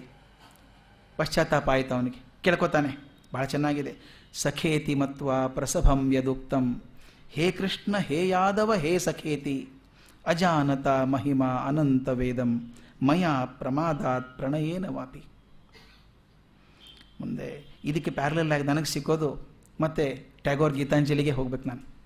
ಟ್ಯಾಗೋರ್ ಗೀತಾಂಜಲಿ ಇದಕ್ಕೆ ಅತ್ಯಂತ ಸಮಾಂತರವಾಗಿ ಬರುವಂಥ ಒಂದು ಭಾವನೆ ಬರ್ತದೆ ಅಲ್ಲಿ. ಅವ್ರು ಹೇಳ್ತಾರೆ, ಆ್ಯಸ್ ಎ ಸಿಂಗರ್, ಇಲ್ಲಿ ಕವಿ ಭಗವಂತನ ಉದ್ದೇಶ ಮಾತಾಡ್ತಾ ಇದ್ದಾನೆ. ಭಗವಂತ, ನೀ ನಾನು ಕರೀತಿಯಲ್ಲಪ್ಪ, ನೀನು ದರ್ಬಾರಿಗೆ ಕರೀತಿಯಲ್ಲ ಹಾಡೋದಕ್ಕೆ, ನಾನು ಕವಿಯಾಗಿ ಮಾತ್ರ ಬರ್ತೇನೆ, ಹಾಡುಗಾರನಾಗಿ ಮಾತ್ರ ಬರ್ತೇನೆ, ಬೇರೆ ಯಾವುದಿಲ್ಲ. ನಿನಗೆ ಹಾಡು ಕೇಳಬೇಕು ಅನ್ನಿಸ ನಾನು ಕರೀತೀಯ ಅಷ್ಟೇನೆ, ನೀನು ಉಳಿದ ಹೊತ್ತಲ್ಲಿ ಕರೀಲಿಕ್ಕಿಲ್ಲ. ಹಾಡುಗಾರ ಆಗಿ ಬರ್ತೇನೆ ನಿನ್ನ ದರ್ಬಾರಕ್ಕೆ. ಅವನು ಹೇಳ್ತಾನೆ, I come and sing before the, I try to reach the by the far spreading wings of my song, I want to touch thy feet which I can't reach physically ಅಂತ. ದೈಹಿಕವಾಗಿ ಯಾವ ಪಾದಗಳನ್ನು ಮುಟ್ಟೋಕ್ಕಾಗೋದಿಲ್ವೋ ನನ್ನ ಹಾಡಿನ ರೆಕ್ಕೆಗಳ ತುದಿಯಿಂದಾಗಿ ನಾನು ಮುಟ್ಟೋಕೆ ಪ್ರಯತ್ನ ಮಾಡ್ತೇನೆ ಕಾಲುಗಳನ್ನು ಅಂತ ಹೇಳ್ತಾನೆ. ಮುಂದೆ ಹೇಳ್ತಾನೆ, ಹಾಡಿ ಹಾಡಿ ಉನ್ಮತ್ತನಾಗಿಬಿಡ್ತೇನೆ ನಾನು. ಭಗವಂತ ಕೂತು ಕೇಳ್ತಾನೆ ಅಂದರೆ ಸಂತೋಷವಾಗಿ ಹಾಡ್ತೀನಲ್ಲ, ಆಗ ಗೊತ್ತಾಯ್ತು ನನಗೆ, ಓ ಭಗವಂತ ಸಂತೋಷ ಕೊಡೋ ಕೆಲಸನ ಮಾಡ್ತಿದ್ದೀನಲ್ಲ, ಹಾಡ್ತೀನಿ ಅಂತ ಅಹಮಿಕೆ ಬಂತು ನನಗೆ. ಅಹಮಿಕೆ ಬಂದಾಗ ಹೇಳ್ತಾನೆ, ಏನಾಯಿತು ಅಂದರೆ, drunk with the joy of singing, ಭಾಳ ಅದ್ಭುತ ಮಾತು, drunk with the joy of singing I call the my friend who art my lord ಅಂತ. Drunk with the joy of singing, ಹಾಡಿನ ಉನ್ಮತ್ತತೆಯಲ್ಲಿ ಏರಿದಾಗ I call the my friend, ನಿನ್ನನ್ನು ಸ್ನೇಹಿತ ಅಂತ ಕರೆದು ಬಿಡ್ತೇನೆ. ಆದರೆ ನೀನು ನನ್ನ ನಾಯಕಪ್ಪ, ನೀನು ನನಗೆ ಪ್ರಭು, ನೀನು ಅಂಥವನ್ನ ನನ್ನ ಸ್ನೇಹಿತ ಅಂತ ಕರೆದು ಬಿಡ್ತೇನೆ. ಯಾಕಂದರೆ drunk with the joy of singing. ಇಲ್ಲಿ ಹಾಗೆ ಆಗಿದೆ, ಸ್ನೇಹಿತನಾಗಿದ್ದಾಗ ನಿನ್ನ ಸ್ನೇಹಿತ ಅಂತ ಕರೆದಿದ್ದೆ ನಾನು ನಿನಗೆ. ಹೇಳ್ತಾನೆ, ನೋಡು ನಿನ್ನ ಮಹಿಮೆಗಳನ್ನು ತಿಳಿದೇ ಸ್ನೇಹದಿಂದನೋ ಬಾಯಿ ತಪ್ಪಿನೋ ಹೇ ಕೃಷ್ಣ, ಹೇ ಯಾದವ, ಹೇ ಸಖ ಎಂದೆಲ್ಲ ಕರೆದಿದ್ದೆ. ಅಷ್ಟೇ ಅಲ್ಲ, ಊಟ ಮಾಡಬೇಕಾದ್ರೆ, ಪ್ರವಾಸ ಮಾಡಬೇಕಾದ್ರೆ, ಕೂತ್ಕೊಂಡಾಗ, ಮಲ್ಕೊಂಡಾಗ, ನಿನ್ನ ಜೊತೆಗಿದ್ದಾಗ ಅಪಹಾಸ್ಯದ ಮಾತು ಕೂಡ ಆಡಿದ್ದೆ ಕೆಲವೊಂದು ಸಲ ನಾನು. ಅದಕ್ಕೆ ಈ ಕ್ಷಮಾಪಣೆ ಕೇಳ್ತಾ ಇದ್ದೀನಿ, ಕ್ಷಮಿಸ್ ನನ್ನ ಅಂತ ಕೇಳ್ತಾನೆ. ಮತ್ತು ಹೇಳ್ತಾನೆ, ಕೃಷ್ಣ, ಇದುವರೆಗೂ ಪ್ರಪಂಚದಲ್ಲಿ ಯಾರೂ ನೋಡದೇ ಇದ್ದಂಥ ರೂಪವನ್ನು ನಾನು ನೋಡಿದ್ದೇನೆ. ಈಗ ನೀ ತೋರಿಸಿದ್ಯಾ ನನಗೆ, ಅಂಥ ರೂಪ ನೋಡಿ ಸಂತೋಷನೂ ಆಗಿದೆ, ಭಯದಿಂದ ಕುಗ್ಗಿ ಹೋಗಿದ್ದೇನೆ ನಾನೀಗ, ಭಯ ಆಗಿಬಿಟ್ಟಿದೆ ನೋಡಿ ನನಗೆ. ಅದಕ್ಕೆ ಭಗವಂತ ನನಗೇನು ಮಾಡಬೇಕು ನೀನು ಅಂದರೆ, ಹಿಂದೆ ಗದಾಧಾರಿಯಾಗಿ ಚಕ್ರ ಧರಿಸಿ ಕಿರೀಟ ತೊಟ್ಟಂಥ ನಿನ್ನ ಸಾಮಾನ್ಯ ರೂಪ ನನಗೆ ಮತ್ತೆ ತೋರಿಸು ಅಂತ ಹೇಳ್ತಾನೆ. ಇದಾಗೋದು ಹೀಗೇನೆ. ನನ್ನ ರೂಮೇಟ್ ಹೇಳಿದ್ನಲ್ಲ ಡ್ರ್ಯಾಕ್ಯುಲಾ, ವಾಪಸ್ ಅಲ್ಲಿಗೆ ಬರೋಣ. ಅವರು ಇಂಟರ್ವಲ್ ಆದರೆ ಸಾಕು ಅಂತ ಕೂತಿದ್ರು. ಅದು ನೋಡಬೇಕು ಉತ್ಸಾಹದಿಂದ ಬಂದಿದ್ದಾರೆ. ಆ ಭಯ ಜಾಸ್ತಿ ಆದ ಕೈ ಗಟ್ಟಿ ಹಿಡ್ಕೊಂಡು ಇನ್ನೇ ನಾನು ಬೆರಳು ಮುರಿದು ಹೋಗ್ಬೇಕು ನಂದು ಅಷ್ಟೇ, ಹಿಡ್ಕೊಂಡಿದ್ದಾರೆ. ಯಾಕಂದರೆ ಅವ್ರಿಗೆ ಆತಂಕ ನನಗೆ ಕಾಣಿಸ್ತಾ ಇತ್ತು ಇಲ್ಲಿ ಕೈಯಲ್ಲಿ. ಆಮೇಲೆ ಹೇಳಿದೆ, ಹೋಗೋಣ ಮನೆಗೆ, ಅದೊಂದು ಘನತೆ ಅಡ್ಡಿ ಬರುತ್ತಲ್ಲ, ಅಂಜಿ ಮೇಷ್ಟ್ರು ಮನೆಗೆ ಹೋದರು ಅಂತ ಬೇರೆ ಆಗಬಾರ್ದು. ಅದಕ್ಕೆ ಅವ್ರೇನು ಮಾಡಿದ್ರು, ನೋಡೋಣ ಇಂಟರ್ವಲ್ ತನಕ ನೋಡೋಣ, ಆಮೇಲೆ ಇದು ಕಮ್ಮಿ ಆಗುತ್ತೆ ಅನಿಸುತ್ತೆ ಅಂದರು. ಇದು ಕಮ್ಮಿ ಆಗಲ್ಲ, ಇನ್ನೂ ತೀಕ್ಷ್ಣ ಆಗ್ತಾ ಹೋಗ್ತದೆ ಅಂತ. ಅವ್ರು ತಡ್ಕೊಳ್ಳೋಷ್ಟು ತಡ್ಕೊಂಡ್ರು ಇಂಟರ್ವಲ್ ತನಕ. ಇಂಟರ್ವಲ್ ಆದಮೇಲೆ ಇದು ಬೋರ್ ಆಗ್ತಾ ಇದೆ ಕರ್ಜಿಗೆ ಅವರೇ, ಮನೆಗೆ ಹೋಗ್ಬಿಡೋಣ. ಬೋರ್ ಏನಾಗಿರಲಿಲ್ಲ ಅವ್ರಿಗೆ, ಭಯ ಆಗಿತ್ತು ಅಷ್ಟೇ. ಆವಾಗ ಇದು ಸಾಕು ಹೋಗೋಣ ನಾವು ಅಂತ. ಒಂದು ಹಂತಕ್ಕೆ ಭಯ ಚೆನ್ನಾಗಿರುತ್ತೆ. ನಾನು ಇದು ಬೆಂಗಳೂರಲ್ಲಿ ಆದದ್ದು ನೋಡಿದ್ದೇನೆ. ಎಕ್ಸಾರ್ಸಿಸ್ಟ್ ಅಂತ ಸಿನಿಮಾ ಬಂದಾಗ, ಬೆಂಗಳೂರಲ್ಲಿ ಬಂದಾಗ ಏನು ಜನ ಹುಚ್ಚೆದ್ದು ಹೋಗಿ ನೋಡಬೇಕು ಅಂತ. ಆದರೆ ಎಷ್ಟು ವೇಗವಾಗಿ ಒಳಗೆ ಹೋಗಿದ್ರು ಅಷ್ಟೇ ವೇಗ ಓಡಿ ಬಂದರು, ಹೊರಗೆ ಓಡಿ ಬಂದರು. ಅಂದರೆ ಭಯ ಕೇಳೋಕೆ ಚೆನ್ನಾಗಿರುತ್ತೆ, ಆದರೆ ನೋಡಿದಾಗ ತಡ್ಕೊಳ್ಳೋಕೆ ಕಷ್ಟ ಆಗ್ತದೆ. ಇನ್ನು ಹೇಳ್ತಾನೆ, ನನಗೆ ಭಯ ಹಾಗೆ ಕುಗ್ಗಿ ಹೋಗಿದ್ದೇನೆ, ಅದಕ್ಕೆ ಆ ಮೊದಲಿನ ಸೌಮ್ಯ ರೂಪ ತೋರಿಸು ನನಗೆ ಸಾಕು ವಾಪಸ್ಸು ಅಂತ ಹೇಳ್ತಾನೆ. ಕೃಷ್ಣ ಸಂಪ್ರೀತನಾದ ಅಂತ. ಈಗ ಅವನಿಗೆ ಖಾತ್ರಿ ಆಯಿತು, ಅರ್ಜುನನ ಅಂತಃಕರಣ ಪೂರ್ತಿ ಕರಗಿ ಪರಿವರ್ತನೆ ಆಗಿದೆ ಅಂತ ಅವನು ಹೇಳ್ತಾನೆ. ಯಾಕೆ ಒಳ್ಳೆ ಸಂತೋಷಪಟ್ಟ ಕೃಷ್ಣ ಅಂತಂದರೆ, ಈಗ ನನ್ನ ಕಾರ್ಯಕ್ಕೆ ಅರ್ಜುನ ಸಿದ್ಧ ಆದ ಅಂತ. ಅವನ ಮನಸ್ಸು ಬದಲಾಯಿಸುವ ಉದ್ದೇಶ ಅಂದರೆ ಈಗ ಕಾರ್ಯಕ್ಕೆ ಅರ್ಜುನ ಸಿದ್ಧ ಆದ ಅಂತ. ಆಗ ಹೇಳ್ತಾನೆ, ಇಲ್ಲೋಡು, ಇನ್ನು ಚಿಂತೆ ಮಾಡಬೇಡ, ಭ್ರಾಂತಿ ಬಿಡು, ಭಯ ಬಿಡು. ನನ್ನ ಘೋರ ಅವತಾರವನ್ನು ನೋಡಿ ಭಯಭೀತನಾಗಿದೆಯಲ್ಲ ನೀನು, ಈಗ ನಾನು ಪುನಃ ಸೌಮ್ಯ ಆಕಾರವನ್ನು ತೋರಿಸ್ತೇನೆ ನೋಡು, ಸಂತೋಷ ಪಡು ಅಂತ ಹೇಳಿ ಮತ್ತೆ ತನ್ನ ಲೌಕಿಕವಾದಂತಹ ಸೌಮ್ಯ ರೂಪವನ್ನು ತಾಳಿದ. ಈ ಮಾತಿಗೆ ಇಲ್ಲಿ ನಿಲ್ಲಿಸೋಣ. ನಾಳೆಗೆ ಇದನ್ನು ಉಳಿದ ಭಾಗವನ್ನು ತಗೊಂಡು ಹಾಗೆ ಮುಂದಿನ ಅಧ್ಯಾಯವನ್ನು ಶುರು ಮಾಡೋಣ. ನಮಸ್ಕಾರ.